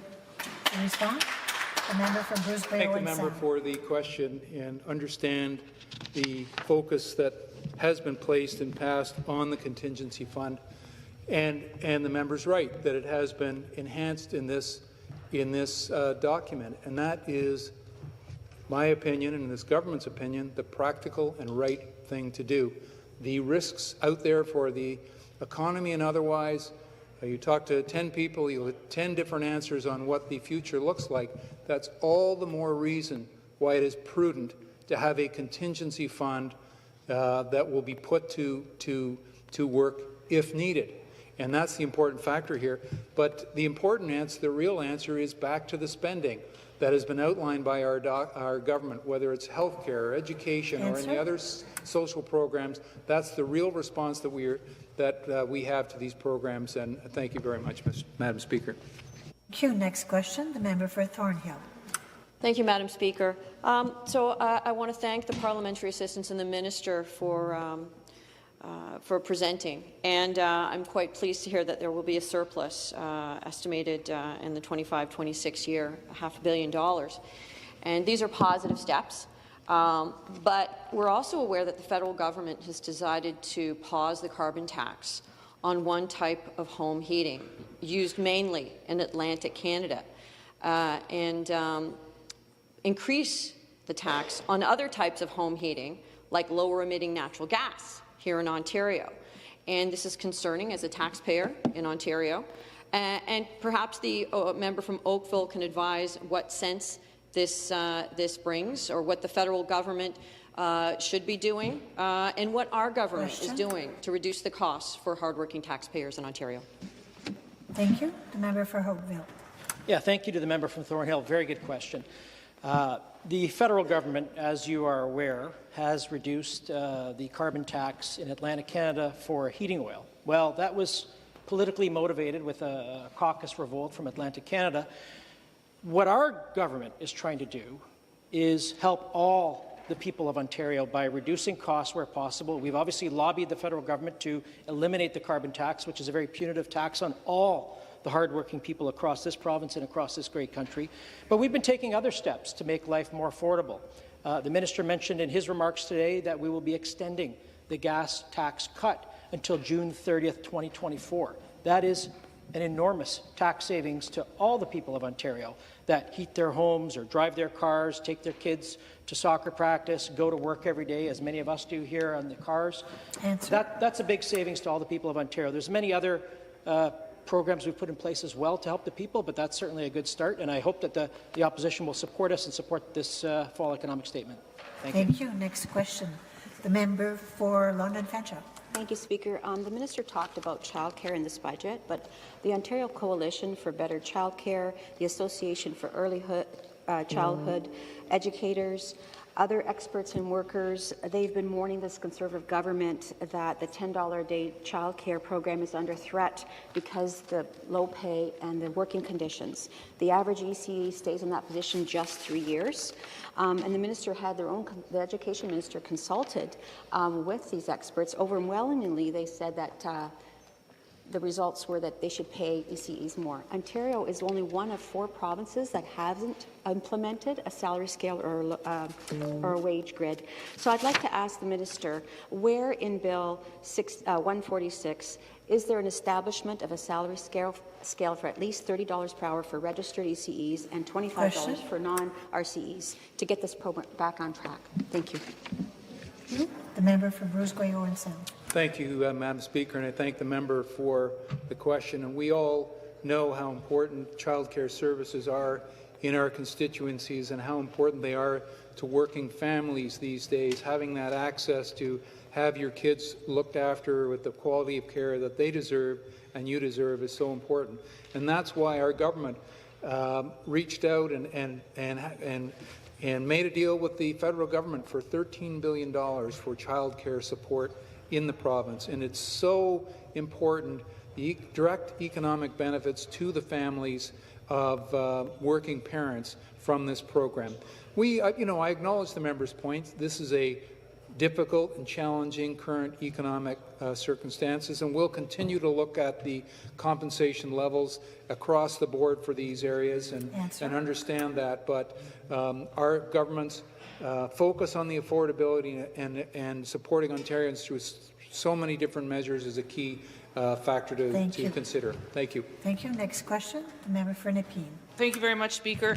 Congratulations to my colleague, the Minister of Finance, as well as his 2 parliamentary secretaries. I want to pick up on something that my colleague from Thornhill was talking about, which is the carbon tax. And I think what we saw in Atlantic Canada, and yes, I am an original Atlantic Canadian, was that this tax is not about fixing the environment.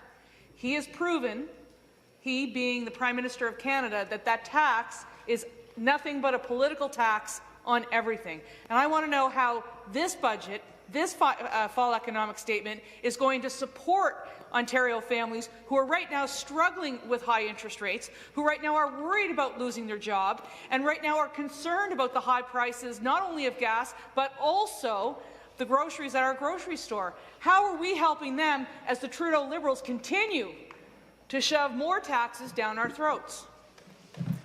For the answer, the member for Bruce Grey Owen Sound. Well, I thank the member for that important question, and it's good to see a Maritimer, standing up in the House.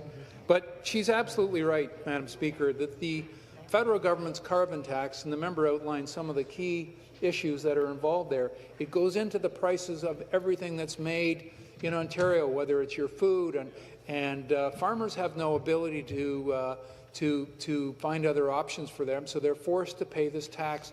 It makes the cost of everything higher.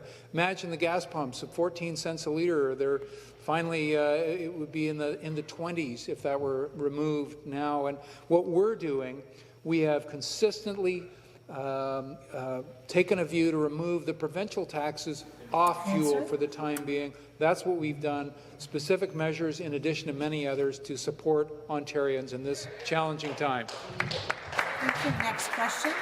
The member for Hamilton Mountain. Thank you, Speaker. I'm pleased that I had the opportunity to be able to listen to the members opposite talk about the economic statement, but something that definitely caught my attention, as I'm sure you would understand, was when they talked about ODSP and being, the best government in decades to be raising those rates. And I can tell you the Liberals didn't do much better, but we have people who are literally starving in our communities due to the ODSP and Ontario Works rates, and people who are not able to pay the rent. Our rents are much higher than the income that they're earning for a person who is disabled in this province. So can one of the members who spoke to the fall economic statement please tell me where the humanity lens was put when it came to this fall economic statement to ensure that we don't have people dying of hunger and freezing on our streets this coming winter? To answer, member for Oakville. Yeah, thank you, Speaker, and thank you to the member opposite.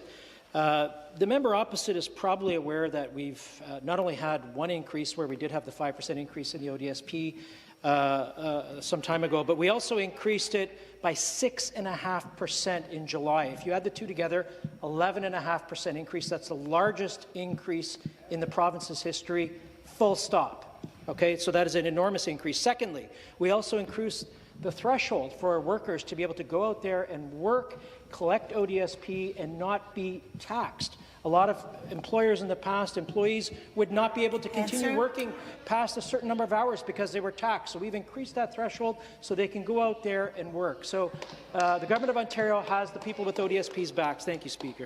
Thank you. We're out of time for questions and answers. We're going to move to further debate, and I recognize the member for Waterloo. Thank you so much, Madam Speaker. And of course, it is a pleasure always to join the debate on legislation that is before this House. I will tell you that I may be, bringing a little reality back into the debate today. But before I start, I do want to just pass along condolences to the Finance Minister on the passing of his mother. I'm sure she was very proud of him. And I also want to say that this morning I was quite impressed with our new LG, Edith Dumont. She particularly got my attention when she talked about her family and friends and how they keep her grounded with a sense of belonging when we love and care for each other, and also her words around the common good, which should be a unifying call to action, I think, for all legislators in Ontario. So congratulations on her, and I look forward to perhaps with her focus on seniors, perhaps she and I may be able to find some alliance with regards to ensuring that seniors are not cruelly separated in our long-term care system when they are married or their partners. It's actually 1 year to the day since our Till Death Do Us Part Act passed second reading in this House, and if anybody thinks that I'm going to give up on this, you have another thing coming. So I took great comfort in her voice this morning. So we have the fall economic statement before us. You know, the minister gave a speech and I gave a speech, and this is 6 months into the budget year in the province of Ontario. I wish I could say that there was, firm ground here for this document. But I will say, Madam Speaker, that in times, difficult times, a government can be tested, and they can show how strong they are by reprioritizing their focus, past their political agenda, past the partisanship, but refocusing on the people that we're elected to serve. I do not believe, as the finance critic and the Treasury Board critic for the province of Ontario, that the mini-budget that was presented to us actually saw what was actually happening in the province of Ontario on the healthcare front, on the mental health care front, on housing, Madam Speaker, and on justice. And so I'm hoping that this is a piece of legislation, I'll say at the beginning, that gets to committee, so we can actually review some of the priorities that were mentioned in the document itself. However, they're not necessarily reflected in Bill 146, which is the technical portion of the fall economic statement. And so I'm going to start with that, and I'm also just going to raise some context, really, for where we are in Ontario with this mini-budget. So 6 months in, as I mentioned, we are dealing with a government that is truly lurching from scandal to scandal to scandal, and very much in reversing the bus kind of mode. We have before us quite unprecedented circumstances where the RCMP is not reviewing the government. The RCMP is investigating this government on several fronts, I would say, on the criminal front. Now, some of my colleagues that I've served with now for 11 years in this place will remember this is unsettling for a government, as it should be, I would say. When the OPP investigated the Liberals, it was actually one of the only times that I saw the former Premier rattled, and for good reason. As it turned out, I think in total they may have had 4 OPP investigations. I will be honest, we lost track of that after a while. However, in that instance, a senior official did go to jail, served time for destroying government records and emails and not following what is the law for the Ontario Public Service in maintaining records. So we are in an unprecedented time. Urban boundaries have been destabilized. Municipalities have been undermined. MZOs have become this political tool, which is very much connected to fundraising and who you know and which consultant has your ear. And the fact that some guy named Mr. X is really shopping this new concept called MZOs Are Us is really, it's quite embarrassing, I would say. I mean, we're in this world, and sometimes we don't see, what other people see, but when they're looking at us and, this is how a government is conducting their business, it doesn't instill confidence. And I think confidence is going to be very, very important, as is trust, as we move into some difficult economic times, particularly by Q3 and Q4 in the province of Ontario. The Greenbelt housing affordability discussion, if you will, has been fully rejected by the people of this province. They see very clearly that the Housing Affordability Task Force, the government's own Housing Affordability Task Force, was very clear that there was enough land within municipal boundaries that were already serviced by infrastructure and by those infrastructure dollars that had been already invested into the communities to build those $1.5 million homes. It was the $1.5 million homes that were actually on the Greenbelt. Nobody can afford them except for friends of this Premier. Moving forward, though, so this is the ground that we are on in Ontario. It's very shaky. It's very destabilized. And thank goodness for those small businesses across this province who are incredibly resilient. I mean, they have been through the ringer. They keep pivoting. I remember that when that was the word of the day around here. And thank goodness that they are being as innovative as they can within this context. And as interest rates continue to go up. And I'm going to start off on just giving the financial sort of environment that we're currently in here in Ontario. And I do reference the work from the Centre for Policy Alternatives quite a bit in this House. Sheila Block and Randy Robinson, they've been keeping their eye on the numbers here at Queen's Park, and they've been doing a very diligent job at that.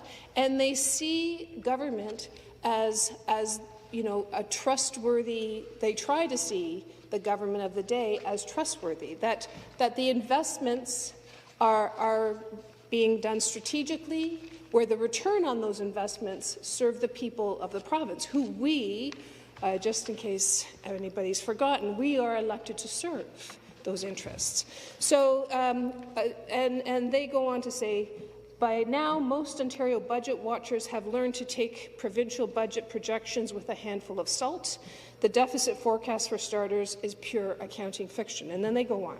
The current government typically spends less than what it earmarks in its budgets, and Finance Minister Bethlenfalvy loves to pad his budgets with large contingency funds that aren't earmarked for anything. There is another example. Last year, in 2021-22, home care dollars that were sent out to Ontario health teams, $78.1 million came back to this place. Now, we all know how smart it is to invest in home care. People do not want to go to long-term care institutions. They want to stay in their home. The pandemic was frightening for so many seniors because this government did not see them. And it was deadly for over 5,000 seniors that we know of. That number is a moving target because keeping those stats has been proven to be very difficult for some reason for the Ministry of Health. So when we look at this budget cycle, and 6 months in, we have in the 2023-2024 budget included $4 billion in contingency funds. Now, just for those at home, contingency funds are different than the $1 billion surplus, which is, prudent to set aside for an emergency, a rainy day, if you will. But the 2/3 of the way through the fiscal year, the province had only spent $336 million of that contingency fund. So they just took a little, withdrawal from this unallocated fund, and meaning that the contingency fund remained at $3.7 billion. But then in this fall economic statement, halfway through a budget year, they drop another $2.5 billion into this fund. Now, if you are paying attention in the province of Ontario, you will be hearing about code reds, about backups at emergency rooms. You'll be hearing about emergency closures. You will be hearing about the 14,000 children that are waiting for surgery in Ontario. You will be hearing about the backlog in special education services in our schools. You may even be hearing about the children who are still waiting for autism therapy services in Ontario. So it's not like there isn't an immediate need. Like, it's not like the finance minister had to go digging around to say, oh, you know what, everything's okay. Let's just sock this money away, $2.5 billion, in this fund. Some would say fiscally prudent. We would say fiscally irresponsible, because there is a cost to these wait lists. There is a cost both in human suffering. I mean, we've seen people come to this legislature who's, I remember the dad whose daughter had spina bifida, and who had been waiting in pain for almost 3 years. You should not have to drag your family to Queen's Park to get the health care system that you need and that you deserve, Madam Speaker. So here we are. The minister, added this $2.5 million. And the biggest thing also about the contingency, one, is that it's fiscally irresponsible, but two, it removes the oversight that we have as legislators. Now, why does that matter? Because it means that the Minister of Finance and the Cabinet can do whatever they want with it. And let me be very clear with you, Madam Speaker. Nobody trusts this government. Yes. You should clap for that. No, I'm right. Get on it. Get on it. So this means that we have actually, for some reason, a $5.6 billion deficit by 2023. But the CCPA makes the point that this really is accounting fiction. And it's also clear that the deficit and the debt to GDP ratio and the percentage of revenues going to interest payments right now are at an all-time 10-year low, Madam Speaker. So in the face of seeing the people of this province be evicted or delayed in health care services, the government has made an intentional choice to not invest in making their lives better. And that, some people would take great umbrage of that. Some people would say, you know, it's an unethical decision, and that it goes counter to the oath that we take as legislators to serve the people of this province. And I do want to say that this is actually after 5 years. So I've unfortunately been the finance critic for 5 years, and this started back in 2018, and there's a very clear pattern in how the current government, through 3 finance ministers now, views spending on public services and income supports. And it's really clear that programming spending in Ontario over the past 5 years by major sector, the changes are, if you take in the changes for inflation and population growth, they show real per capita spending, how much the government is spending per person in Ontario in constant dollars. The results are quite something. Because I just want to say, there were Conservatives at one point in the history of this province that recognized that inflationary cost pressures were real, right? And that you needed to adjust expenditures to address those cost pressures. So listen to this. Real per capita spending on post-secondary education has dropped by 11% since 2018. In children's and social services, it's down 12%. In education, it is down 11%. And in the justice sector, it is down by over 2%. There is a minor increase in health, but I'm going to get to that because where that 2.9% increase is going is right into the pockets of private investors. It's not going into the healthcare system. Oh, nice. And so that's the reality check, I think, for this government.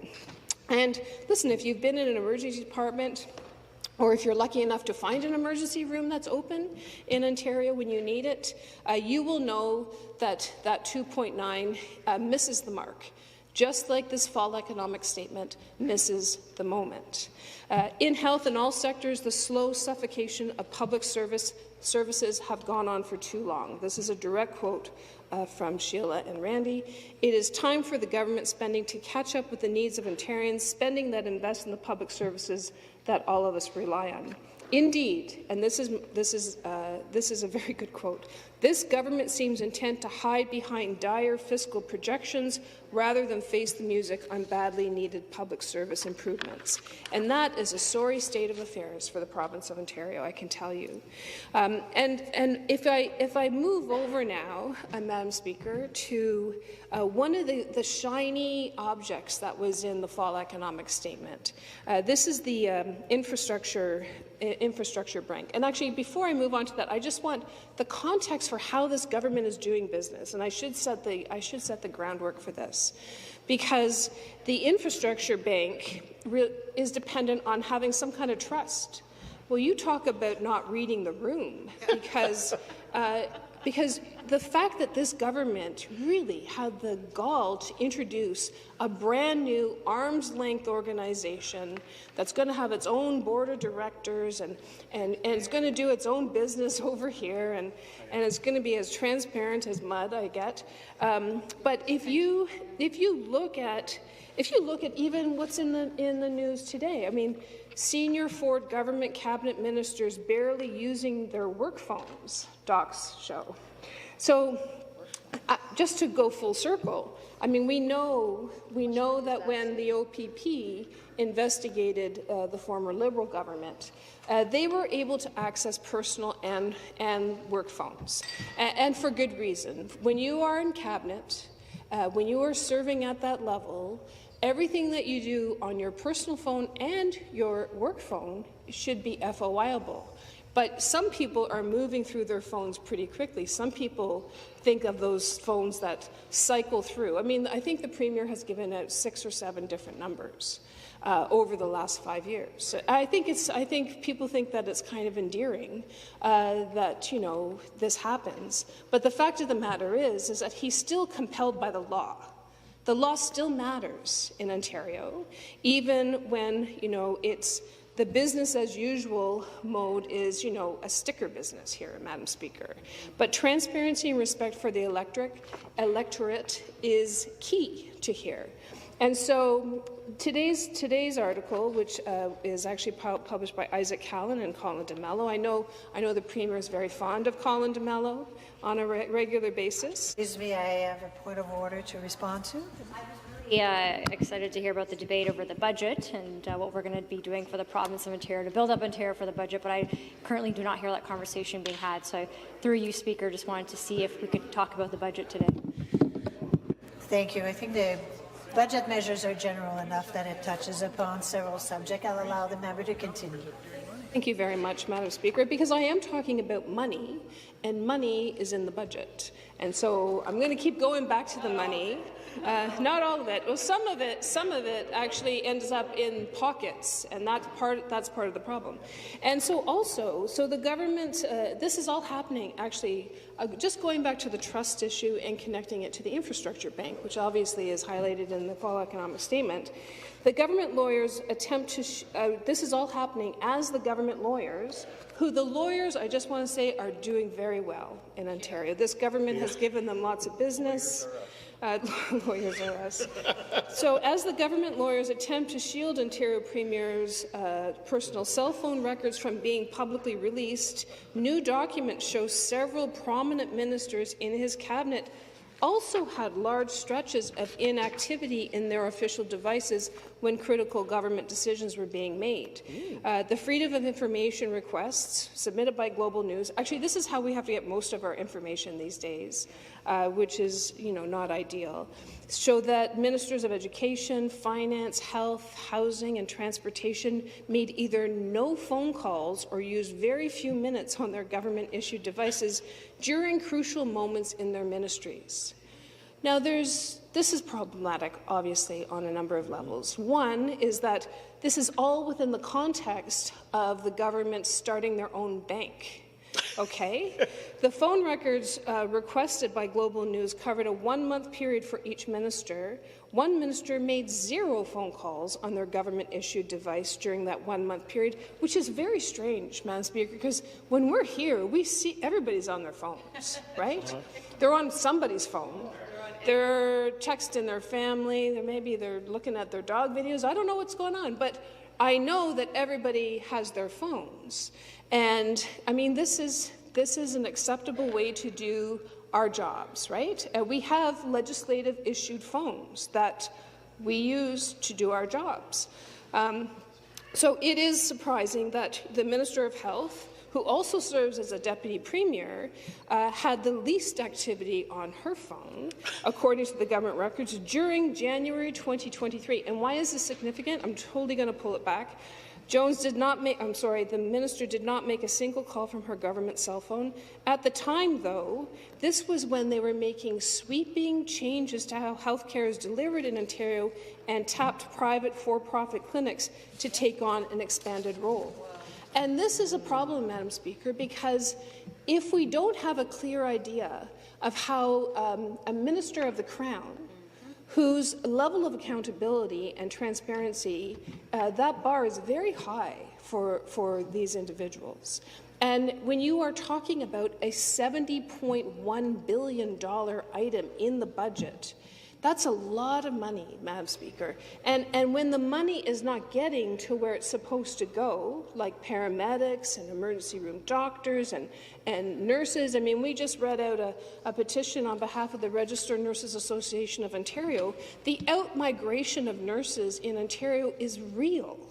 And Bill 124 has a lot to do with that. So if the Minister of Health is during these crucial times, not recognizing the human health, human resources crisis that the province of Ontario is in, you can build all the beds. I mean, it's building beds is one thing. Staffing beds is a complete other thing. Also, it's worth noting that the Education Minister had less than 20 minutes on his phone during the November 2020. I think that was around Bill 28, wasn't it? Yeah. And the cell phone bill shows that, there was just a total of 1 minute in phone calls. So I don't know what to say about this exactly. I'm sure we'll get to the bottom of it, but it is a disturbing pattern. And so all of this is happening as the Premier and the Finance Minister decide to start a bank, okay? Now, the Infrastructure Bank of Ontario, there's more questions than there are any information on this, although I've been told that the Minister did extensive consultation, but it's not on his phone, but just not on the phone. There was no phone calls made. And also, it's not contained in Bill 146, the actual Budget Measures Act, which is the technical bill which operationalizes the fall economic statement, which leaves me only to conclude that somewhere on a napkin this idea came up, this shiny little prize called an infrastructure bank, and I feel that it should just stay on the napkin, Madam Speaker. And I'm going to tell you why. This is one article from Thomas Marois from the McMaster University, and the title of this is "Whose Interest Will the New Ontario Infrastructure Bank Serve? Not the public's, it seems."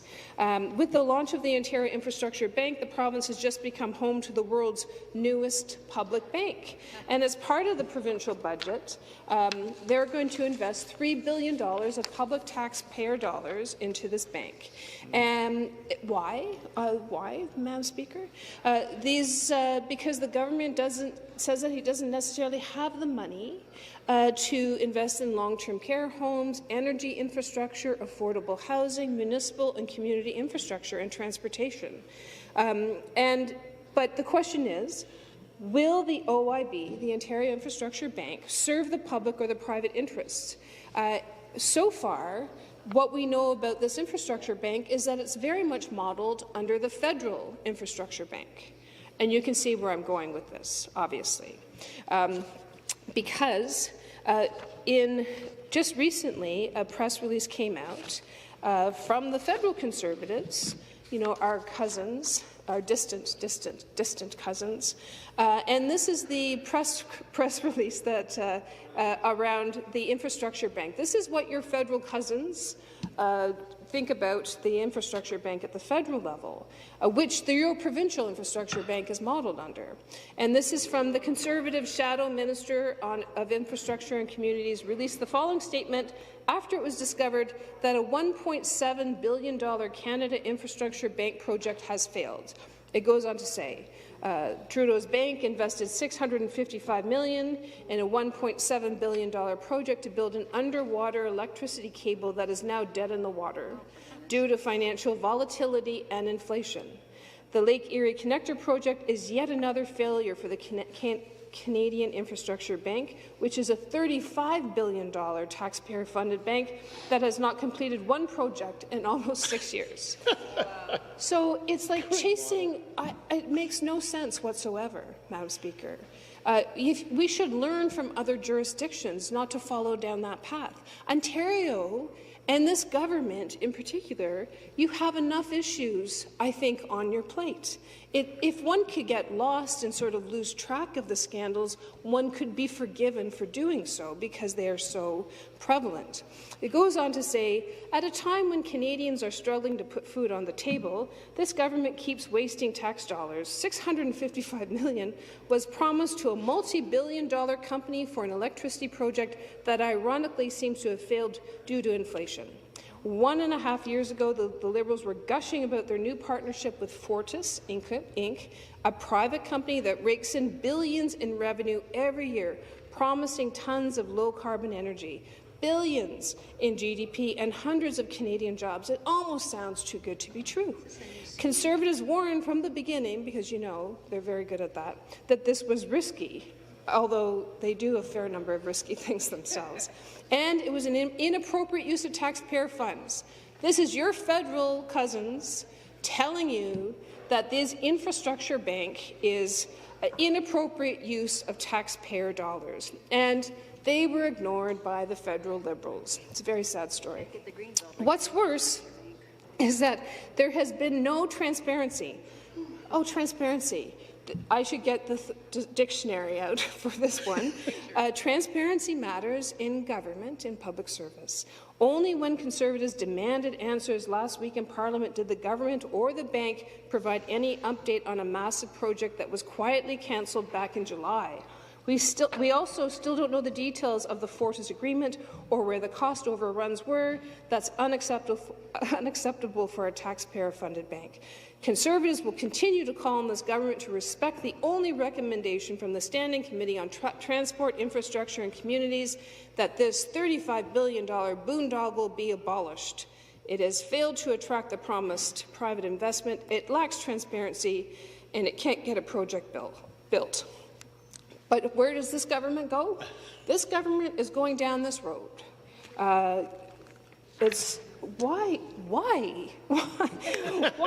are you doing this? It's really concerning, and there are a number of issues here that lead us to be very concerned, right? One is that the finance minister and the premier are pitching this as a silver bullet for funding the province's infrastructure needs. Now, I know that this government, just like the Liberals, are very fond of these arm's-length organizations, right? I mean, you try holding Metrolinx to account, Madam Speaker, right? And I know that this is going to be, we do know that this is going to be an arm's-length organization. It's going to take up to a year to create, as if we can wait for affordable housing for another year, and it's going to have, you know, a board of directors anywhere between 3 and 11. So we expect to see that list and track these people back to various weddings and birthday parties. And the strategy is cut and pasted from the Canada Infrastructure Bank's initial promise to leverage private funds many times over. But it is important for my colleagues to know that this never happened. It never happened. And it's built on this cascade model in finance. The approach is to maximize the impact of scarce public resources. The cascade first seeks to mobilize commercial finance enabled by upstream reforms where necessary. However, this government, the PC government of Ontario, has chosen to step away from that model because there are public banks around the world who are quite successful. They are, but they have a different structure than what is being proposed by this government. Further, the government sees the OIB as a way to attract trusted Canadian institutional investors to help build essential infrastructure. Trust is indeed important, says this article. How are we to trust and hold accountable this new public institution with control over allocating $3 billion in public money? I hope some of my colleagues on that side of the House are asking this kind of question. These checks and balances that need to be put in place to serve the public, Madam Speaker, not foreign investors. According to the website, the Infrastructure Bank Affairs will be composed of at least 3 or at most 11 Board members are going to be chosen by the Minister of Finance and will need to have significant financial and infrastructure-related project expertise. These policies need advancing with government and society, not through opaque nominations and appointments. We could not agree more, Madam Speaker. We have seen the appointments process in this House as it's like a who's who of PC donors, Madam Speaker, and it's very problematic for trust. So if you don't have trust, and you have a track record right now, which is incredibly problematic, why in the world would you introduce a brand new little bauble of a bank? Because this shiny little thing over here is not necessary for this government to build infrastructure, to build SMRs, to build energy projects, to build affordable housing.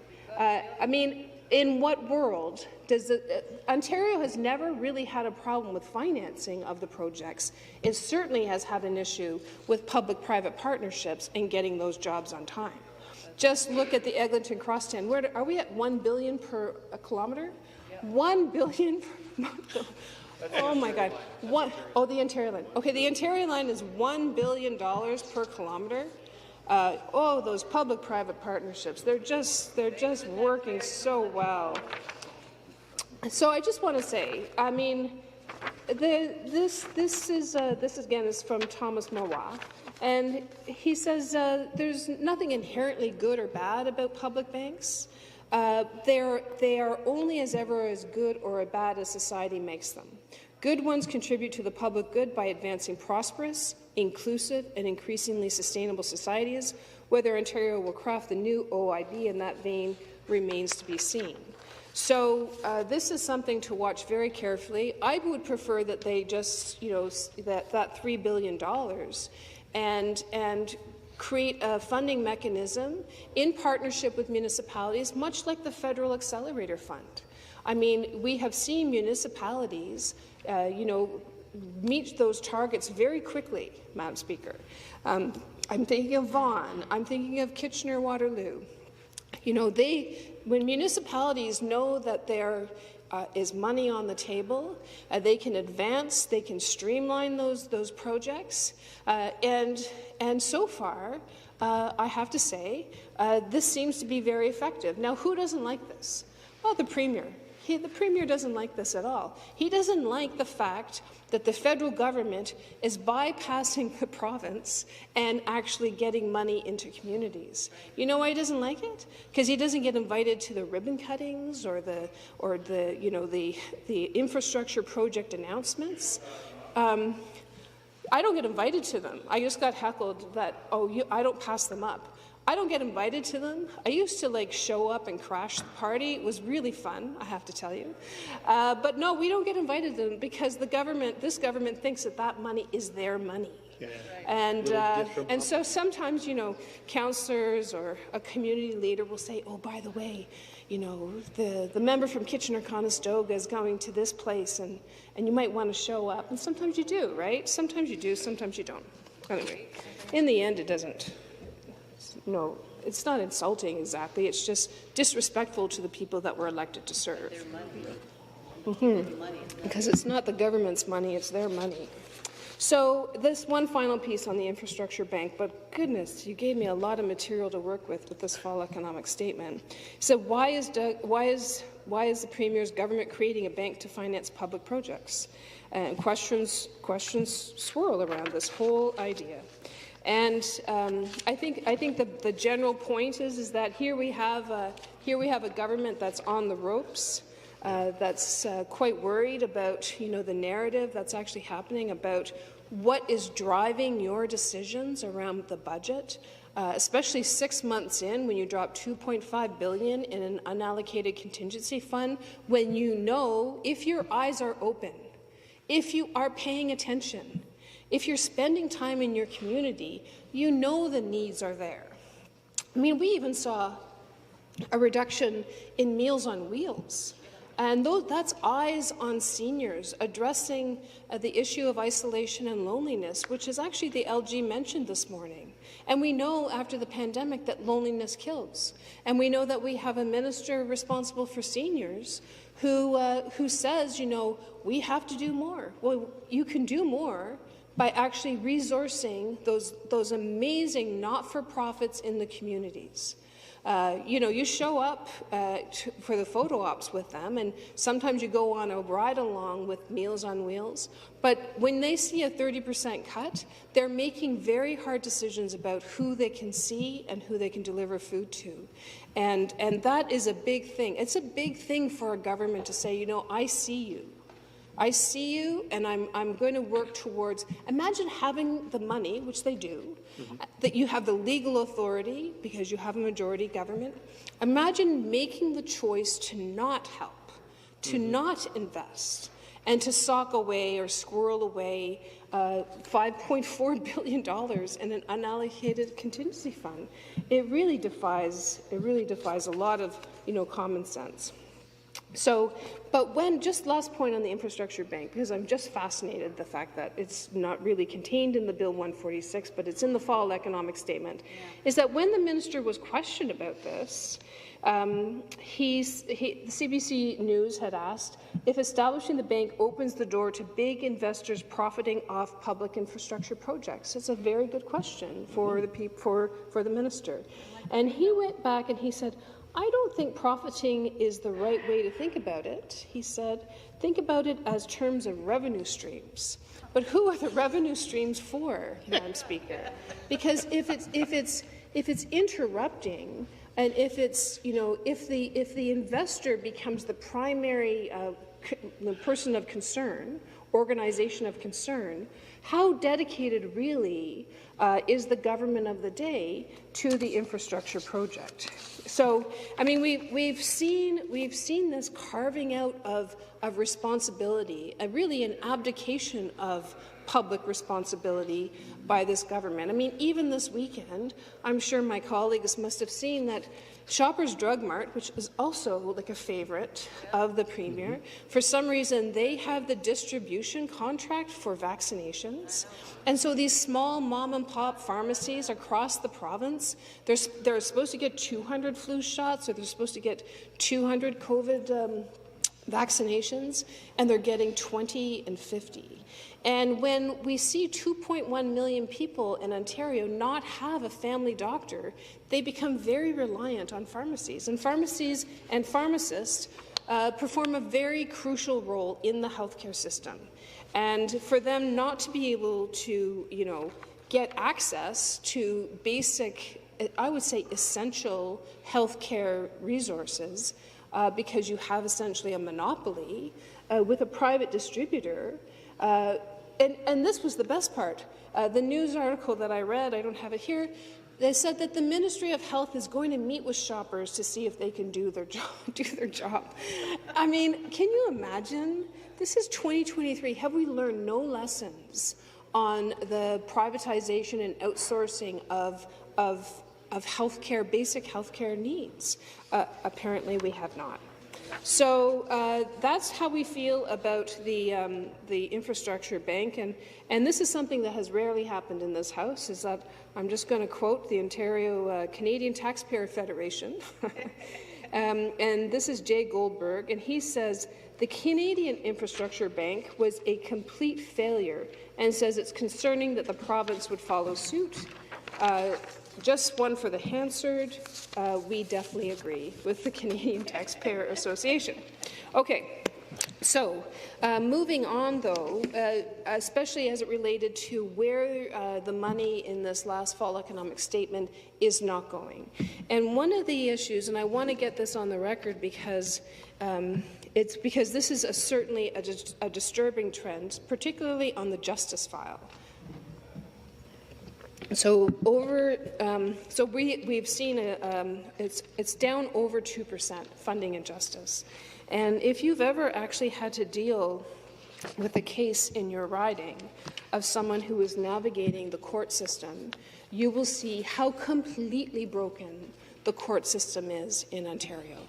And one story that caught my attention this week, and this will appeal, I think, this story to the strong law and order group of Conservatives, who often are complaining to the federal government about bail reform and about appropriate justice resources. Well, in Ontario, on November 7th, an alleged rapist was released from custody because the court system took so long, Madam Speaker. So, and this is an important part, is that, and this is Emily, this is a CTV article, and this is done by Abby O'Brien, and it's very comprehensive, and I'm not going to read all of the disturbing details in it because it could be triggering for a lot of people. But in hindsight, it says Emily recalled doing everything she'd been taught to do in the wake of an attack. She reported to the police, she took herself to the hospital, she gave an interview to a detective, and months later she testified in court. But on November 7th, a sexual assault charge laid by the Toronto police against the man Emily reported raped her in January 2022 was stayed, and the case against him was thrown out. And this is what the court documents show. This is what she said. She said it took so much to even do that first step, right? It takes so much courage to experience it's one of the worst kinds of violence you can ever experience, is sexual assault. And then a year and a half later, she gets to face the alleged rapist in court. And it was it takes a lot of courage to do this. The court system is not kind to sexual assault victims. It's a very harsh place. We need a better system. And we're going to be working on a better system for sure, Madam Speaker. But it goes on to say that Emily's experience is no anomaly. So under the Criminal Code of Canada, anyone charged with an offence has the right to a trial within a reasonable time frame. In Ontario, barring exceptional circumstances, that time frame is 18 months in the provincial courts of Ontario. 18 months, a year and a half. We can't, our court system is so underfunded and understaffed that we can't get a victim and a perpetrator in the same court in 18 months in Ontario. I think it adds insult to injury, given that this is the newest court, making my point that you can have, a good building, you can build a bed, you can build a classroom, but boy, if you don't have the human resources, you don't have the people to help navigate that space, then you really are failing. So this is, I have to say, like, if we had the opportunity, having a $5.4 billion contingency fund that is just sitting there, that you've squirreled away by not investing in certain areas, I would say that we could find some alignment here. With your tough on crime and more cops and more resources, we want more people. We want more people in the court system to make sure that people have access to justice, and that is what Emily deserved in the province of Ontario. In the end, Emily said a Crown attorney told her that they believed she had been sexually assaulted, but that the charge had been stayed, and that they suggested that she move on with her life and try to put the event behind her. And she said, "What about my rights?" She said, "Why are the rights of this man held with more importance?" And then the judge at this particular court said, "This case should serve as a chilling reminder that this inexcusable state of affairs must never be allowed to happen again.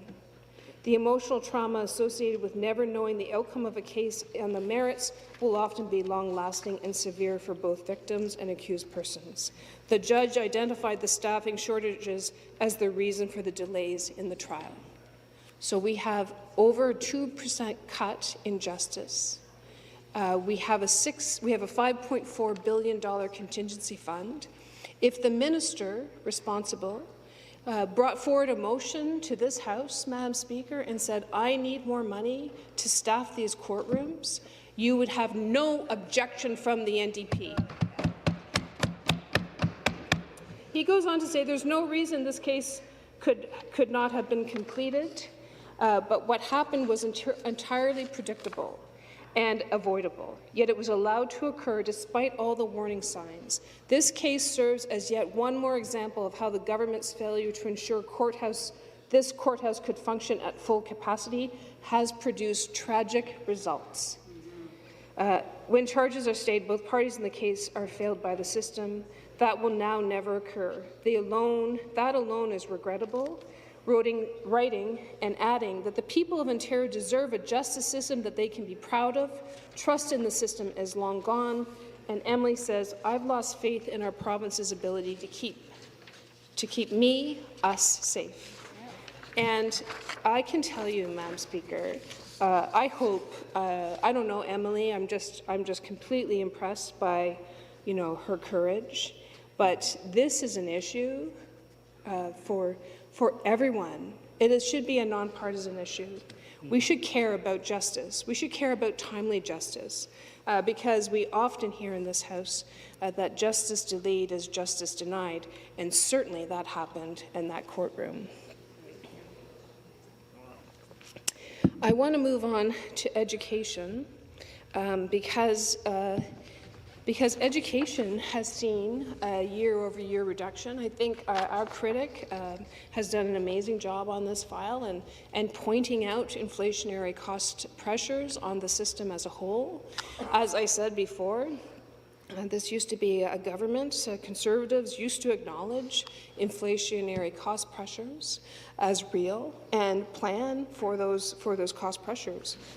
And this, again, is from the Centre for Policy Alternatives, Ricardo Tranjan, who's an excellent researcher and very well-spoken on these issues. But they've been tracking the pattern of this government and how they view public services.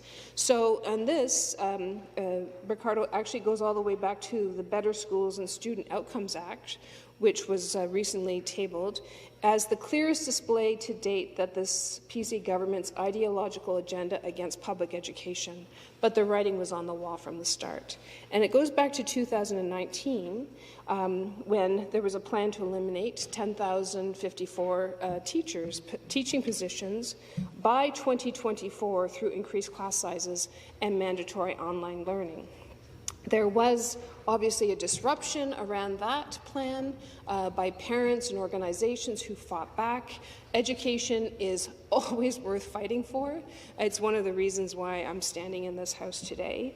But I do want to say, in tracking of the funding and this trust issue that I've referenced before, we have to remember that most of the COVID funding that came into the education system came from Ottawa or school board reserves, Madam Speaker. And so this is why it's so ironic, really, that the Premier is sort of bemoaning the fact that the federal government isn't giving him the housing money so that he can then in turn pass it along to municipalities. I think the federal government learned their lesson in that regard, and don't trust the middleman here in the province of Ontario. And also after that, the government began sending money directly to parents instead of into classrooms. We all remember this.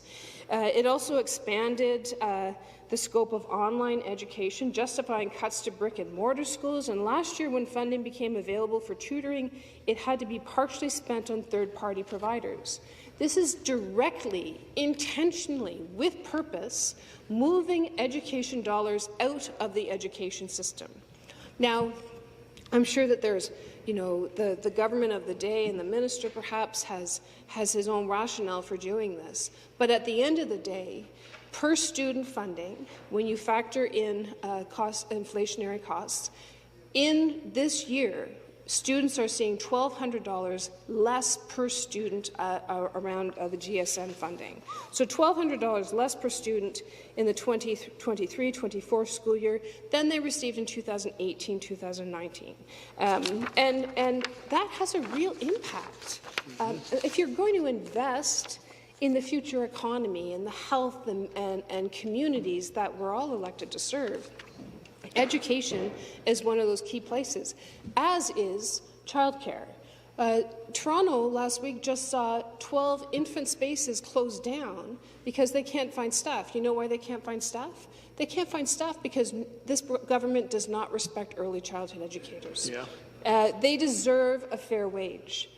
And you cannot roll out a $10 a day childcare strategy in Ontario without childcare workers, right? And this has an impact on the economy. I mean, if you're not going to do it for the right reason, if you're not going to say, I value those first 5 years of a child's life, 1 to 5, the impact that an educator in collaboration with a parent has can be life-changing. I mean, we've seen some really success stories across Ontario, and the research is sound. For every $1 invested in childcare, you have a $7 return on that investment. $7. And that's actually 2019 numbers. I'm sure today it must be higher. So here you have, and also there's a new sort of funding line that the government has in education. It's on unallocated amounts, and this appeared in the GSN for the first time with amounts between $30 and $40 million. In this year's document, that line was replaced with planning provision, which has $317 million sitting inside it, which is 10 times as much as it was originally said. And a footnote explains that the money is for possible in-year funding changes, and more unallocated funding has been included with the totals of the specific grants. So this government is like actively shuffling money away from the classroom. The amount is similar to the cost of the direct payments to parents, which is $365 million. So when, some parents really appreciate those 2 tutorial lessons that they get for their child with the money that they are allocated for, but at the end of the day, $365 million invested specifically in special education resources in a classroom benefits the entire classroom. It benefits the entire school. It benefits the entire community. Finally, Ricardo goes on to say, stashing cash away and using it to pay for populist measures like cash transfers and tax cuts has become a common practice of this government, which they have been monitoring. So this is another trend of this government, Madam Speaker. Sort of shuffling the money around. And I look forward, actually, to the new FAO, his analysis of where the funding is going. I was proud to be on the hiring committee, and so Jeffrey Novak is going to be the new FAO, and he was the acting FAO prior to that. And so I think that this government has given him a lot of material to work with as well, including the whole staff there at the FAO office. So we are down in justice, we are down in education, and then you have health care. And, Madam Speaker, I just have to say, when I'm reading these investigations, and thank goodness for the media, because they really are tracking the pattern of governance of this government. And I think that that's an important distinction to be made, because it's not just about where this government is not investing or where they are investing. It's about who gets control over that money. And last year, as I mentioned, when the Minister of Health was not using her government-issued phone to talk to stakeholders, a major change was happening in Ontario. The government was creating another parallel system to alleviate the pressure on the public system. But they were very intentionally underfunding the public system, which is why we have had now over 5,672 hours of emergency closures in Ontario. And the damaging impact of Bill 124, I'm sure somebody somewhere is reviewing it and exploring it, but boy, you absolutely were running healthcare workers right out of the province. Yep. And it's going to take us years to rebuild. And I will say, this is one of the issues that keeps me up at night, because we have an aging demographic. So the healthcare needs of Ontarians is only growing and expanding and becoming, quite honestly, because of COVID and post-COVID impact, even more complex. it's becoming even more complex in Ontario. So when I read this morning that the Ford government is paying for-profit clinics more than hospitals for OHIP-covered surgeries, I mean, this is what we sort of always suspected was happening, but thankfully, CBC filed another FOI. It's the theme. You know, we should just have like an FOI banner outside of the legislature.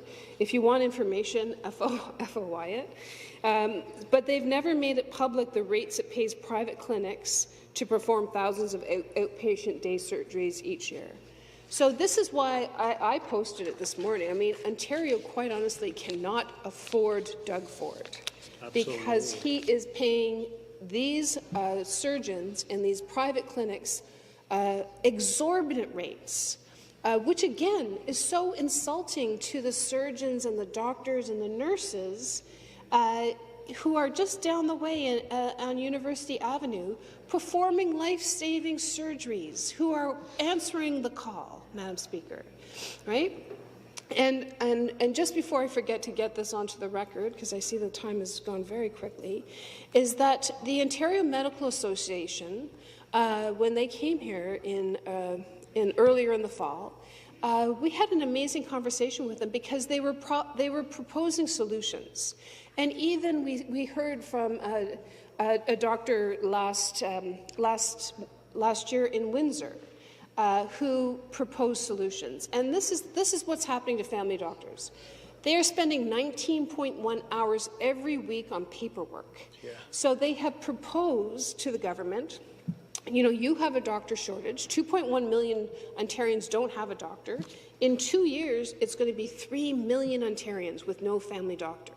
Unless you're going to completely privatize the entire system, family doctors are the gateway to diagnostic tests and to really accessing acute care.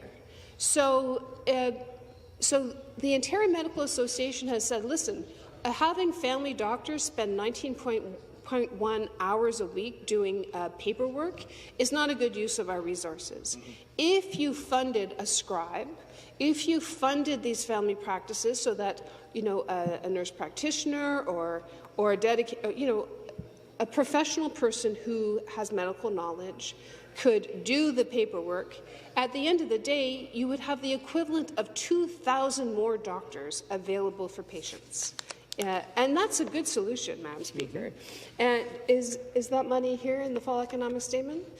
No, it's not. So this is another thing why I don't understand, is that imagine having the privilege, and it is a privilege, I think, to be a minister of the Crown. It's a duty, it's a responsibility, but if you have that power within the scope of practice, you should absolutely be using that power for good, Madam Speaker, and making these decisions that actually make the difference. And so this article very clearly outlines how much more these private clinics are costing. This money is absolutely coming at the expense at the Ontario Hospital Association.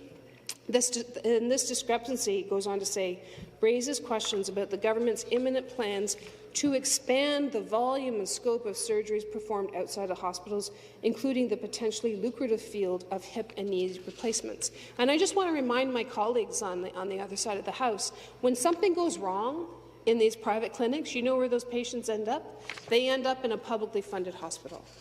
And so you're throwing good money after bad. It is so short-sighted, Madam Speaker. And so the fall economic statement for us, and while none of these measures, for some reason, are contained within the technical bill, which operationalizes the fall economic statement, including this new bank, which I really feel somebody in the cabinet should have said, let's read the room here. We have a serious trust issue. Why are we creating a new fancy bauble of a bank when we should just do what we're elected to do? Invest in public services, support the people of this province, and actually do our job. Thank you. I'm going to move to questions. I recognize the member for Bruce Grey Owen Sound. Thank you, Madam Speaker, and I thank the member for her remarks on the fall economic statement. Much appreciated. And the member was talking a lot about affordability and throughout. And I just wanted to offer a couple of 3 points to have her consider, perhaps, and their party consider. Number one, that we're extending the removal of the gas tax to mid-June to keep the costs for Ontarians low. That's an affordability measure. Number two, removing the HST from rental construction projects, which will enhance the affordability of rental properties throughout Ontario. Number three, overall program spending is $193 billion expected versus 173, which is an increase of 11% over the year, well in excess of inflation. Does that not cause the member to consider supporting this bill? Thank you, Madam Speaker. Member for Waterloo. Yeah, so affordability is the #1 issue right now that we are all facing in Ontario. There's no doubt about it. I think the one good thing that I did say earlier about the fall economic statement, perhaps it was on the last Thursday, was the removal of the HST for the purpose-built rentals. That said, the government of the day understands that you're not in the business of building affordable housing. The housing that is being built right now across this province is unaffordable housing. So, we have proposed a program to build non-market housing. The government of the day must get back into the business of funding truly attainable and affordable. And I know you don't want to do it, but there is no way that the developers out there on the Greenbelt are going to do it for you. Thank you. Next question, the member for Ottawa Centre. Thank you. I want to thank the member for Waterloo for her thoughts on the government's financial plan. I'm looking at transit, Speaker, across this province, and it's upsetting what I'm seeing. In the city where we're from, we just heard that OC Transco is cutting 74,000 service hours because of cuts from the province. We have a transit strike going into its 5th day in the city of Hamilton, where the city is telling its government there's not enough funding coming from the province to pay those operators and mechanics. We have a transit strike potentially forthcoming in Peterborough on the 17th of this month. I don't see anything in the government's fiscal plan, Speaker, the member from Waterloo, to deal with the $500 million hole that we have in operating transit in this province when we have jurisdictions like Brampton operating at 130% of its capacity. Does the member from Waterloo believe this government has to get serious about funding transit so we can get people on the bus, on the train, on the streetcar, in the subway, and not throw our municipalities under the bus? Member for Waterloo. So the short answer, of course, is the smart money is on public transit, but it is also the mechanism by which you are funding that. I mean, the public-private partnerships that this government has embraced, just like the Liberals did, is so irresponsible, Madam Speaker. But I will note that in the fall economic statement, there are no details still to this day on the estimated cost of Highway 413 or the Bradford bypass. There is no timeline for frequent, all-day, two-way GO rail to Kitchener, to Niagara, or to Bowmanville. Basically, what we have here is a government that is addicted to making announcements about transit, and yet no follow-through. Finally, there's no timeline for the restoration of the Northlander, which we hear a lot about, and then a real safety issue. There's no plan to address threats to northern winter roads due to climate change. This fall economic statement missed the moment entirely on transit. Thank you. Next question, the member for Oakville. Yeah, thank you, Madam Speaker, and thank you to the member opposite. The current state of Ontario today, we have some great news with a lot of newcomers coming to the province, 500,000 people, and the reason they're coming to Ontario is the strong economic growth, the manufacturing sector that's growing again. The unfortunate news is affordability. I mean, the Bank of Canada has increased interest rates, which is making affordability very difficult for the people of Canada, particularly here in Ontario. Adding to that, of course, is the carbon tax, which the federal government put into place. So my question to the member opposite is part of this particular bill, the fall economic statement, is reducing the gas tax that people pay at the pumps until June 30th, 2024. will you, as the official opposition, support reducing the gas tax to help the people of Ontario?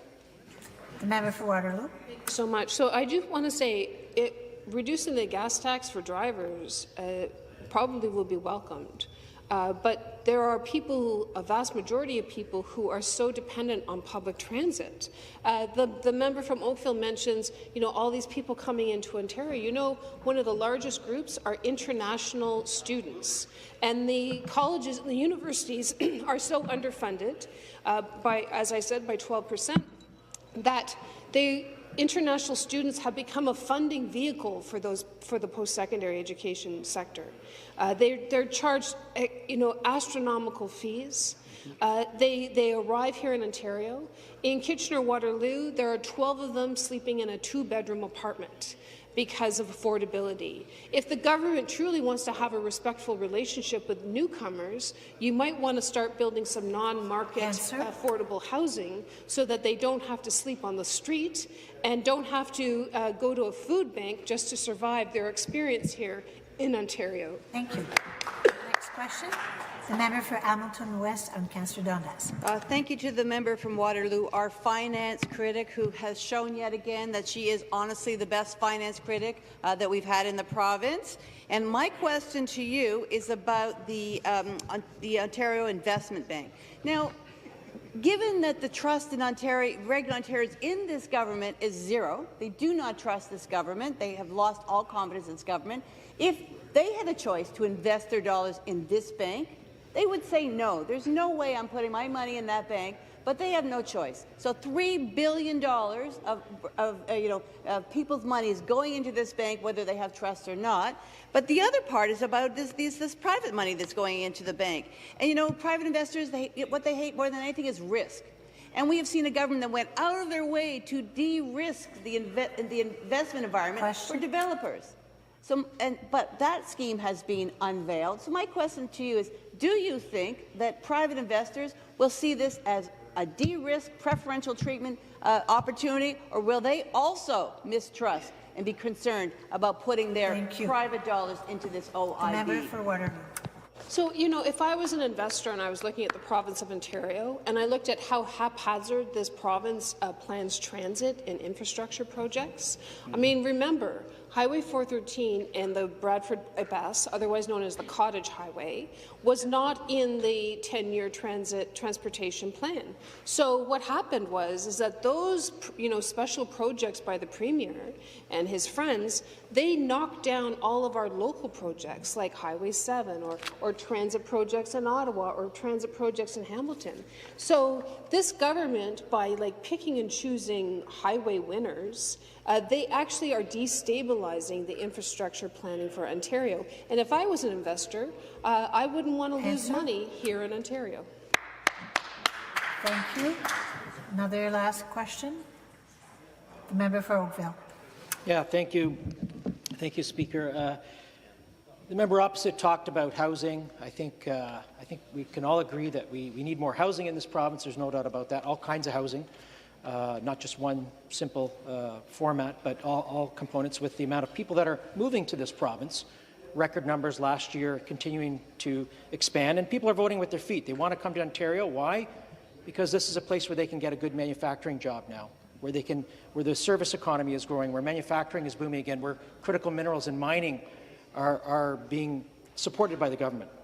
So my question is, on the housing front, we've taken the initiative in this bill, along with the federal government, I might add, of a different political persuasion, to eliminate the GST, HST on purpose-built rental housing in order to stimulate more rental housing, which we need.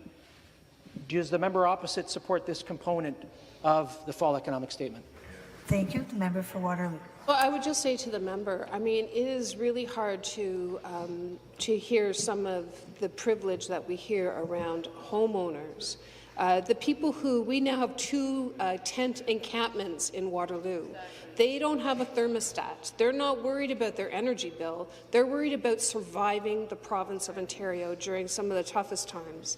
So, small measures are great, but why is this government spending so much time writing to the federal government to do their job for them when they can actually have mechanisms that could make Ontario more affordable for everybody? That's all the time. We're going to move to further debate. Further debate?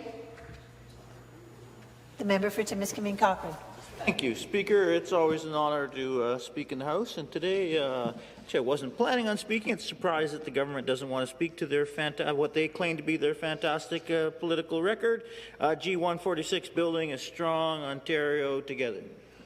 Great title. I was.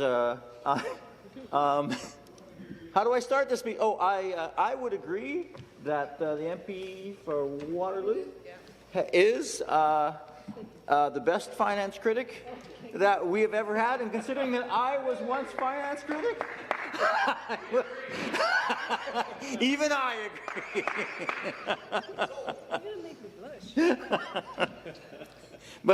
But she brought up a lot of good points, and there are a few things. I'd like to start with a few things that are supportable in this piece of legislation. Some particular for Northern Ontario. Flow-through shares. Flow-through shares aren't a new thing. They've been around for a while. They actually do encourage exploration and investment, and it's a pretty straightforward concept.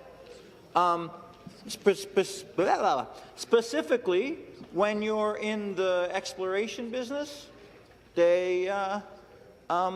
it's risky, but flow-through shares actually, I don't know if it lessens the risk, but it does encourage investment. And so, you know what? I think people in the mining industry have been, and particularly the exploration industry, have been pushing for flow-through shares for a while. And I think that's a supportable part of this legislation that actually will help the mining sector. And believe it or not, Speaker, although the Conservative government tries to say that the NDP doesn't support mining because we didn't support their last changes to the Mining Act, and the reason we didn't support the last changes to the Mining Act, because what the government is trying to do with the Mining Act is very similar to what they did with the Greenbelt changes, because they are trying to take regulations away and put it into the political realm. Now, I'm not trying to disparage the Minister of Mines' experience in mining, not at all. But when you take the planning out of the actual civil service and put the approvals of those plannings into the political realm, you actually might end up slowing down development instead of speeding it up. Now, I don't think the current mining minister believes that, and I respect that. I don't. But I think there would be a few developers in this province who are now questioning the help they got from the Ford government, because actually it's shone a huge spotlight on some of the problems that the Ford government is creating for those developers. And I sincerely hope, because no one wants to support good mining projects more than I do. Mining is a huge part of the North, a huge part of my riding. And I hope that the government's meddling in the approval process doesn't actually slow down, actually jeopardize the mining sector. The one thing that the mining sector has done a really great job at, probably better than any other sector, is, and I know this from where I live, 100 years ago, mining was incredibly damaging to the environment. It was, and we're still dealing with those damages in places like where I live, close to Cobalt. We're still dealing with it. Other places like close to the minister's area, Kamoskosha Lake, right? But now, because of strict regulations, because of a very good planning process, mining in Canada has, rightfully so, a very good reputation. Some of the same companies don't have the same reputation in other areas, but in Canada, they do. And it's largely because of a very strict regulatory process. And I sincerely hope that the meddling of the Ford government doesn't actually hurt the mining sector. Now, I've often heard members say, well, it takes way too long to approve a mine and way too much red tape. And I don't think we have an issue. The length of time it takes to approve a mine, I think we could make changes there to actually add certainty to mining companies, to the investors, that when they do things right, that there's an actual timeline that they can. I look at other jurisdictions like Nunavut, has actually stricter regulations than the province of Ontario, yet a much quicker approval timeline. I know that because one of the mining companies I talked to, Agnico Eagle, told me that. So it's not a case of more political meddling, it's a case of having a stricter or having a better, more stable approval process, the timelines. It's not that we're anti-mining, not at all. And it's not that mining is going to play a more important role, actually, in the future, as important or more important than it has in the past. But I'm going to just say it once more. I'm incredibly concerned that meddling from the government and trying to do things quicker politically is actually going to slow things down and hurt the reputation and hurt the profitability and hurt the long-term viability of the mining sector. So flow-through shares, good. Some of the other moves, maybe not so much. It's often been brought up, gas tax refund. And you know what? I come from a place, Northern Ontario, I have one community that has public transportation. The municipality, Temiskaming Shores, and also they partner with Cobalt. But that's the only community I have that has any public transportation. Everything else is by car. There's no bus, it's car. And we are very sensitive to gas prices, 100%. Gas prices are always more expensive in Temiskaming Cochrane than they are in Toronto. I know that. I know that because I drive it every week.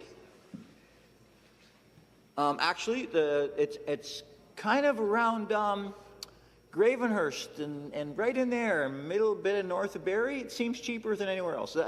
Lots of times. It's kind of weird because they're always telling us that gas prices are dependent on transportation, how much it costs to transport, and that doesn't make any sense to me at all because it has nothing really to do with the roads. But getting back to the gas price, or the gas tax reduction, I guess the biggest question we have is what certainty do we have that the reduction actually gets passed to the gas pump? I don't know what that certainty is. And they will say, okay, the law of economics and the law of competition, I understand that. But I don't know if you've noticed, but gas prices in towns seem to follow each other pretty closely, and then you'll drive through the next town, and all of a sudden they're different. So what proof does the government have? And the government may be very well-meaning with the gas tax refund or rebate. Not questioning that. I'm questioning, how do we know it's actually getting to the consumer? I don't know. Because when I do the 6 hours, takes 6, depending on traffic, it took me 8 hours on yesterday's Monday, right? Because I hit Toronto. I have sympathy with Toronto traffic, with people who live in Toronto. Toronto traffic is something, because it took me 2 hours to get from the 400 to Bay and Edward, where my apartment is. Toronto traffic is something, but normally it takes me 6 hours.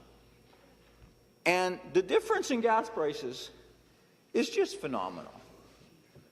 You know, so how do we know? And that is a huge issue.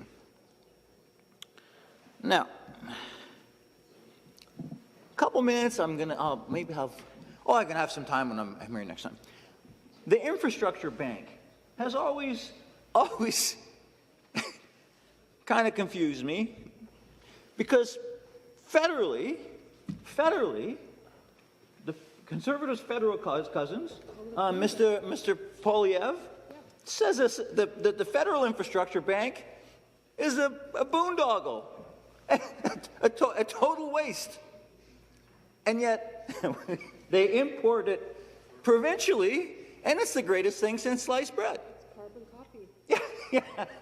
And as the member from Waterloo thankfully is heckling me about this, it is a carbon copy of the program that the federal Conservatives say is a sham. Now, I don't understand. I don't understand the concept. I understand the concept. I do. I just don't understand why you would want to do it. So you want to build, in my business past, I've built things, nothing in the scale of government, but you want to build something, a public building, a highway. You talk a lot about highways, you talk about... The province has the ability to borrow money cheaper, or for less, cheaper, I guess, than the private sector in many cases. So the infrastructure bank, for it to work, you're going to have to offer a better income for the investors than they can get anywhere else. So when you're paying the investor, when you're paying the people who are putting money in your bank more money than they get anywhere else in the market, it's also... I apologize to the member. There's time on the clock, but it is 6 o'clock. And I have to interrupt the member because it is private members' public business. Orders of the day. Ballot item number 70, Order M138, second reading of Bill 138, an act to amend the Change of Name Act and to make consequential amendments to another act. Ms. Scott. I recognize the member for Haliburton, Kawartha Lakes Brock to move second reading of her bill. Thank you, Madam Speaker. I move second reading of Bill 138, an act to amend the Change the Name Act and to make consequential amendments to another act.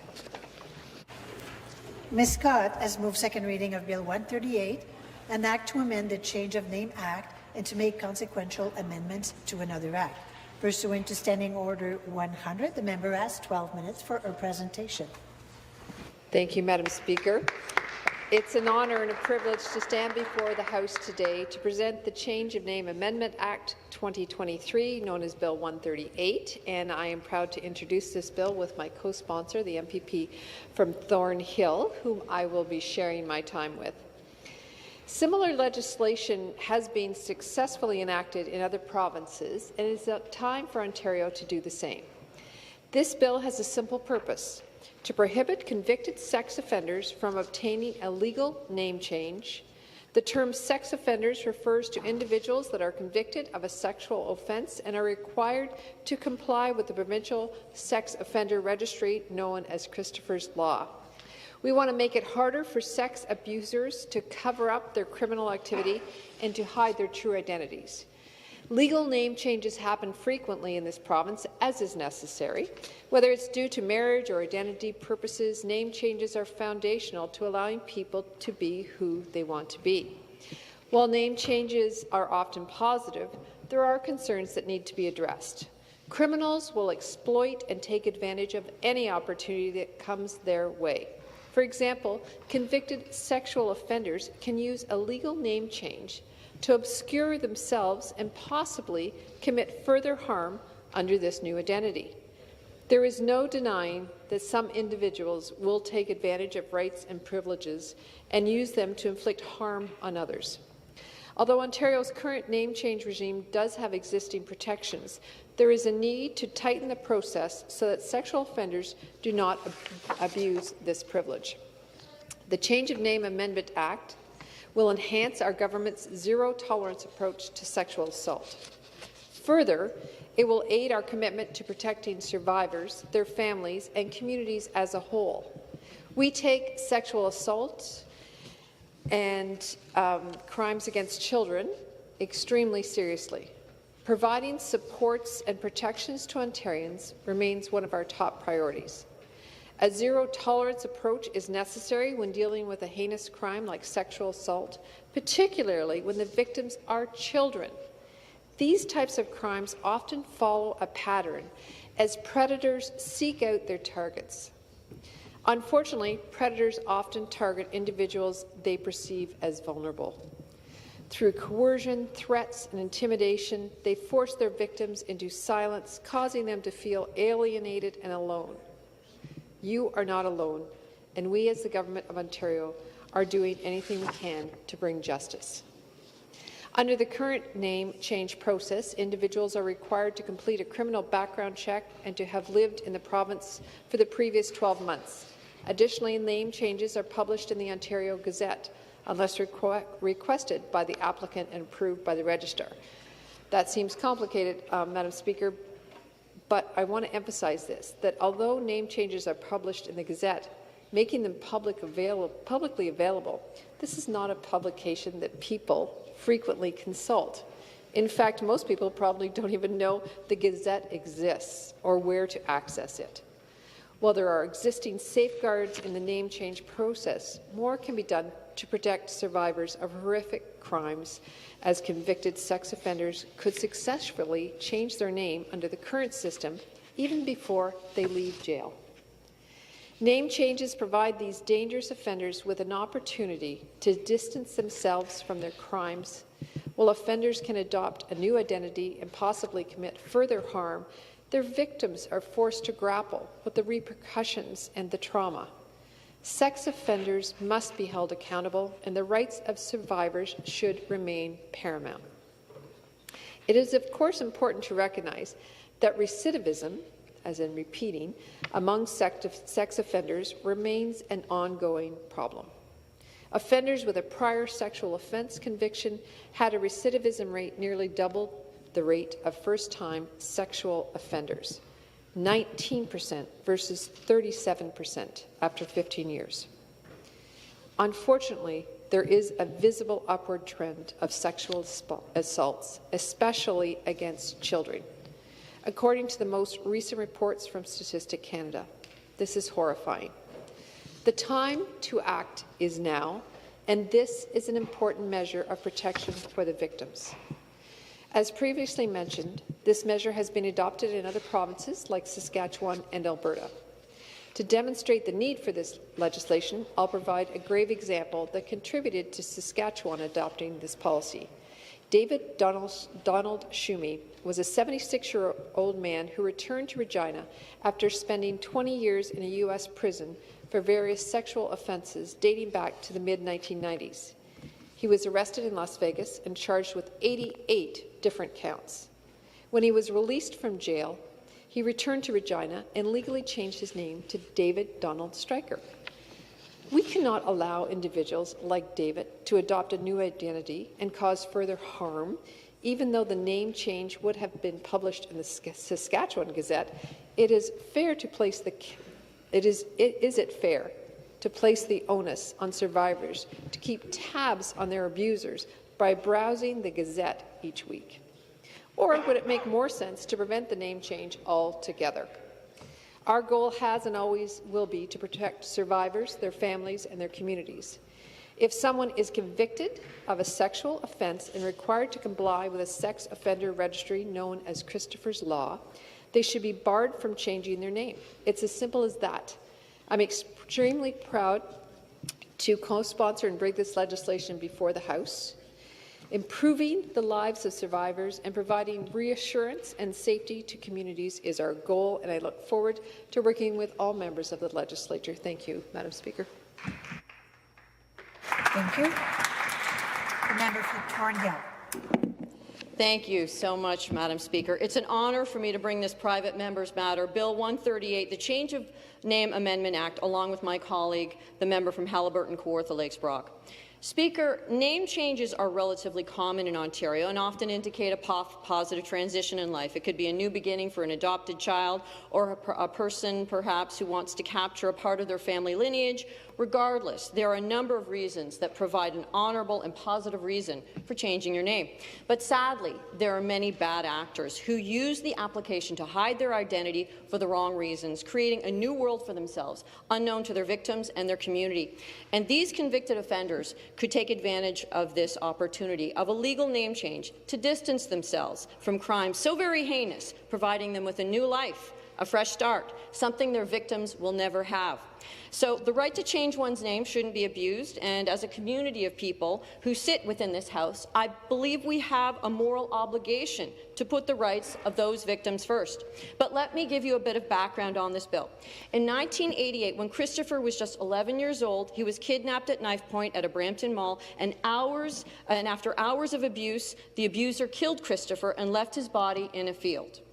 It was determined through the investigation that the person responsible for the attack, Fredericks, was a repeat sexual offender.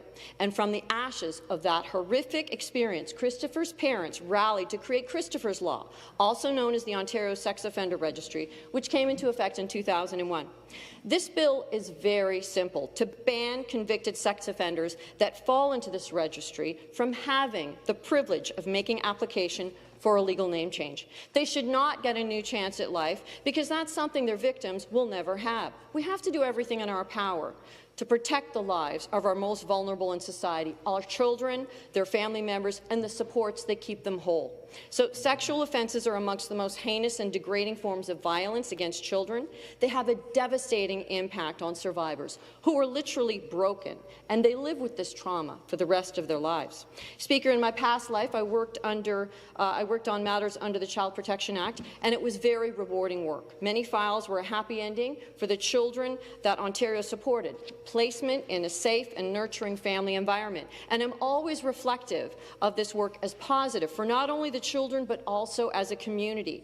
I'm not blind, though, to the trauma that some of those children faced. And as a mother, it especially hits home for me. We have to work to protect Ontario's children. Speaker, let me be very clear. we currently have very strong laws. Ontarians seeking a legal name change must undergo a criminal record check, and under most circumstances, those who change their names must register these details with the Ontario Gazette, where name changes are published. Yet, truthfully, Speaker, most Ontarians do not read the Gazette, let alone know of its existence. While safeguards do exist, they still do not prevent sex offenders from making application. So it's also crucial to keep in mind that recidivism amongst offenders remains an ongoing concern. So given the heinous nature of sexual offences, recidivism cannot be ignored, and the highest likelihood of reoffenders is observed amongst those who victimize young boys, with a 15-year recidivism rate of 35%. 35%! That means 1 in 3 are going to recommit. Recently, an investigation by a joint task force of police services across Ontario has led to the arrest of 10 people for child exploitation, known as Project Limestone. One of the people taken into custody is a repeat offender. one who was out on bail at the time of their arrest. And I also think of Donald Shumay, the 76-year-old man who returned to Canada after spending 20 years in prison after 88 different sexual offence counts. He changed his name as well, David Donald Stryker. And like most of us, we think of Carla Homolka, who is now living under the name of Leanne Thiel in Quebec. We all remember her, and I will choose not to mention her former husband's name because, quite simply, their crimes were so reprehensible that I do not wish to bring his name into the record. My understanding is that Ms. Homolka, or should I say Ms. Thiel, was at one point volunteering at a school. This legislation aims to deny these offenders the legal right to change their name, and there are no acceptable excuses for those who commit such acts. And our laws and our punishments must be consistently firm in addressing these cases. This legislation has been adopted in other jurisdictions, and these are positive steps that Ontario needs to make. The right to change one's name must not be abused. Closing this loophole will strengthen our government's zero tolerance against sexual offenders on our most vulnerable, and strengthen our position with survivors and their families, putting them first and not the thousands of offenders who've committed the most reprehensible crimes against our most precious citizens. This bill, if passed, will stop the Carla Homolkas of the world from becoming Leanne Thiel. These heinous criminals are the people that this legislation aims to stop. I hope you will support Bill 138, the Change of Name Amendment Act, for the sake of our communities, our children, and our children's children. Thank you. Thank you. The member for Timiskaming Cochrane. Thank you, Speaker. It's always an honour to be able to stand in the House, and today to discuss Bill 138, an act to amend the Change of Name Act to make consequential amendments to another act, sponsored by the member from Kawartha, Hambleton, Haliburton, Kawartha Lakes Brock, and the member from Thornhill. And just to put context, I'd just like to read the explanatory note before I. So the bill amends the Change of Name Act to provide that certain offenders are ineligible to apply to change their name. The offenders who are ineligible are those who are required to comply with Christopher's Law, the Sex Offender Registry 2000. So the member from Thornhill did a good job of explaining how Christopher's Law, what its role is to register sex offenders. As a parent, I think I speak on behalf of everyone in this province that I can't imagine what it's like for a parent to experience their child being abused or for the child. And as a party, we, as every other Ontarian, want to make sure that children are protected and that people who have harmed them in any way, that we do our best to make sure that it doesn't happen again. It's incumbent on us. We think this bill is supportable. We support it. We support it to go to committee, to actually go to committee and actually make sure that it's done correctly, that we actually make this bill as good as it can be, and then it actually passes. Because we need, this is an issue, I think, on which we can all agree. But we have to make sure that we're not, that someone doesn't get caught up in this who we're not trying to get caught up. And that's why it should go to committee, and we make sure, and also that we don't, the member for Thornhill, I agree, she moved. We do have strong legislation in this province, strong legislation that can always be made better. And I think with this bill, I think it is a step forward, as long as we make sure that it's as good as it can be. I don't think we need to prolong this debate. We're on the same page in this one. You have our support. There's nothing that we should be stopping this bill from going to committee and becoming law. I'd like to thank the members for putting it forward. I'd like to thank you, Speaker, for allowing me the time. And those are our remarks. Thank you. Thank you. Further debate? Member for Simcoe Grey. Thank you, Madam Speaker, and it's my pleasure tonight to rise in support of Bill 138, and I want to congratulate my colleagues, the MPP from Haliburton, Kawartha Lakes and Brock, and the MPP from Thornhill, for bringing this important private member's bill forward. And it's also my pleasure as the parliamentary assistant to the Ministry of the Attorney General to speak to this matter. This is a government that is committed to putting the safety and well-being of our citizens and our communities first and foremost. And earlier in this session, we spoke to the need to address bail reform to make sure that a small percentage of our most violent reoffenders are kept off the streets pending trial. And this debate tonight is a little bit different because what we're discussing is not pre-sentencing issues. What we're talking about is post-conviction issues. And that type of sentencing and carrying through on those type of sentences to make sure that we safeguard our community and specifically those that are most vulnerable in youth and women is a critical issue for us. And we look at the Canadian Charter of Rights and Freedoms, and it states in Section 1 that the Charter guarantees the rights and freedoms set out in it, subject only to reasonable limits prescribed by law as can be reasonably justified in a free and democratic society. And we in Canada are somewhat unique in this. We do not prioritize rights. We don't stack rights.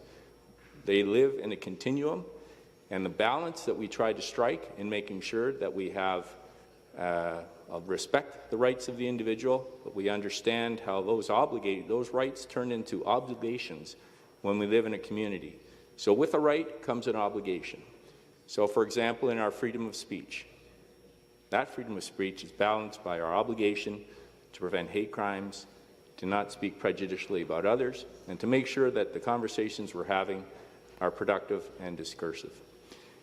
And that same balancing act, Madam Speaker, exists in our criminal code as well. While we want to make sure that the rights of the individual charged are respected, that they get a free and impartial trial, that they have a right to a lawyer, that is balanced with the need for us to protect our citizenry and to make sure that when we're sentencing, we're looking at the determinants of a sentence, from rehabilitation to retribution and to deterrence. And all of these foundational aspects of the sentencing process are grounded in the idea that if you break the law, you will pay the price, and there's a balancing to make sure that our citizens and our most vulnerable are protected from criminal conduct or the acts of others that transgress the criminal code. And the situation that we're talking about tonight is really about protecting our most vulnerable. We're looking at a convict who has been convicted of crimes, of sexual crimes against youth, against women, and against other men, to make sure that they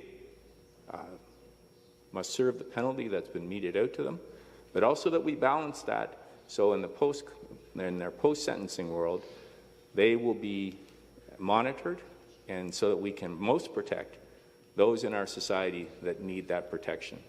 And Christopher's Law, enacted in 2011, is a strong example of that. An 11-year-old boy who was murdered by a convicted sex offender who had a past record and took the life of an 11-year-old.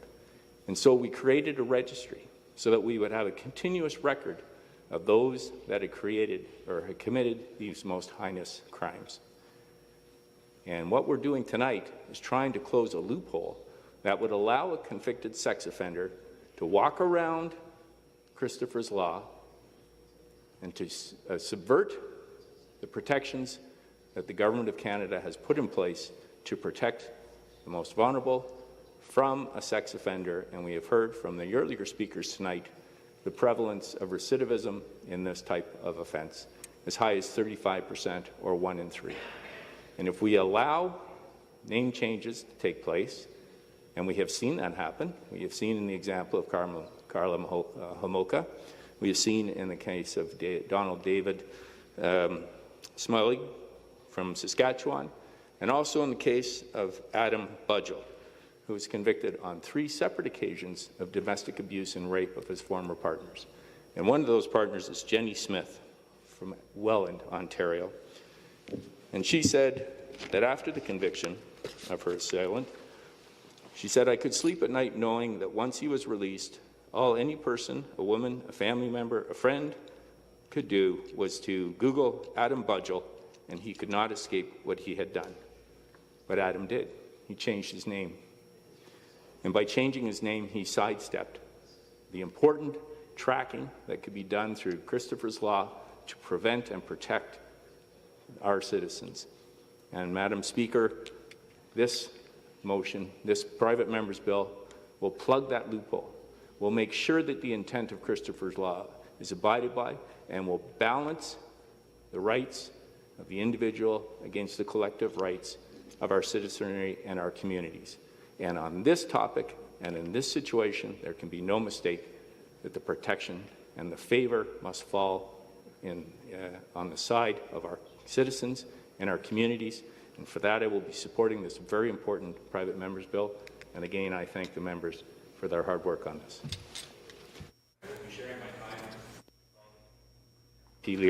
Thank you. The debate. The member for Essex. Thank you, Madam Speaker. There are a lot of good reasons why people change their names. One of those reasons is tradition. It's based on tradition. So, for example, it's a common tradition that a person getting married might change their name to adopt the family name of their spouse. That's a very common tradition. There's another reason for changing your name, and that's a very happy reason, which I experienced in my 24 years as a lawyer. It's when a child grows up and doesn't know who their biological mother or biological father is, but they're brought up by somebody, and that person becomes a parent figure to them. And as time goes by, they decide they want to adopt that person's family name as a symbol of having been adopted by that person in real life. And I think that's a beautiful thing. I've seen that happen myself. And of course, Madam Speaker, famous people, especially entertainers, are always changing their name. They change their name probably for promotional reasons. That's why Destiny Hope Cyrus is Miley Cyrus. So her nickname when she was growing up was Smiley. It was abbreviated to Miley, and that's why we know her as Miley Cyrus. But my favorite name change stories come out of ancient history. And one of my favorite name change stories is about this fellow named Jacob. And Jacob was traveling across the desert with his tribe, and at a certain point he comes across another man who challenges him to a wrestling contest, and they begin wrestling out there in the middle of the desert. And this man strikes Jacob and renders him incapable of wrestling. So all Jacob can do is continue clinging on to this man, and cling, and it lasts so long that finally he forces this man to give him his blessing. And it's only then that Jacob realizes that, in fact, he has been wrestling with God. And God changes his name and says, from now on, we are going to call you Israel, which in my translation means he who wrestles with God. Some of us do that every day. There's another great story that comes out of the ancient stories. This one's got to be my favorite. This one's about Saul, and he's riding a donkey on the way to the city of Damascus, which back then was a really big, important city. And on his way, he's blinded by light. He's blinded by a flash of light. He falls off his donkey. And they have to carry him away, and they have to actually care for him because he's blind for 3 days. And over the course of 3 days, Paul experiences a conversion of sorts. And that's after which he adopts the name Paul. And he goes about the rest of his life calling himself Paul. He actually happens to be one of the guys that I've read a lot about. He did 3 incredible tours around the ancient world telling everybody about his experience, how he was knocked off his donkey and blinded, and how that changed his perspective on the world. And that's the story of him. So it's really important during this discussion to note that anybody can change their name. You can change your name today. You can ask people to talk to you and address you by whatever name you want. But what this legislation does is this legislation deals with legal name changes, a name change which, for example, might appear on your health card or your tax return or your driver's license, for example.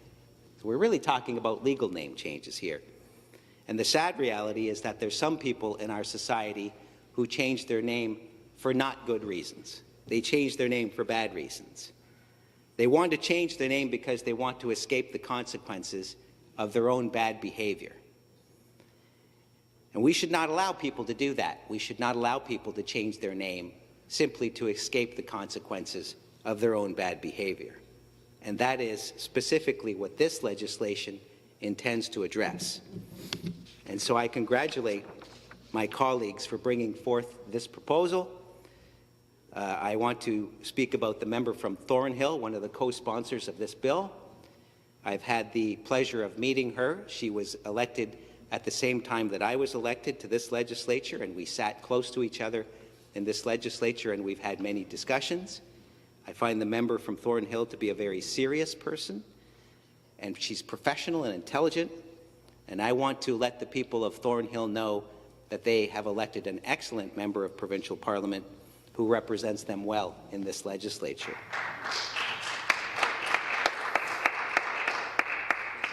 And I've also had the pleasure of meeting and getting to know the member from Haliburton, Kawartha Lakes Brock.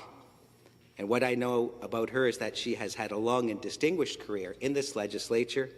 She has been elected and re-elected 5 times. Wow. And when you've been elected and re-elected 5 times, there's nothing more to be said. The record speaks for itself. Thank you, Madam Speaker. Thank you. Further debate? The member has 2 minutes to reply. Very much, Madam Speaker, and I want to thank the MPP from Timiskaming Cochrane, the MPP from Simcoe Grey, and the MPP from Essex for their support, along with the co-sponsor, MPP Laura Smith, in moving this bill forward to committee. I also want to thank the partners that have been involved with us in the House today. 482 Collective Victim Services of York, Ottawa Police Association, Smith Falls Police Association, the Niagara Region Police Association have been in contact and supportive, and of course we've had many conversations, and I want to thank Madam Speaker. I know we've worked on bills together to further protect victims of sexual assaults and crimes, and MPP from Simcoe Grey articulated very well. I have 2 lawyers on our side that spoke to this legislation. And, you know, I just want to make clear that the legislation affects convicted sexual offenders, people that are charged with sexual abuse against our children, that are on Christopher's Law. They have violated another human being in a way that's altered that victim's life forever. And this is about not letting them have the ability to hide from their crimes.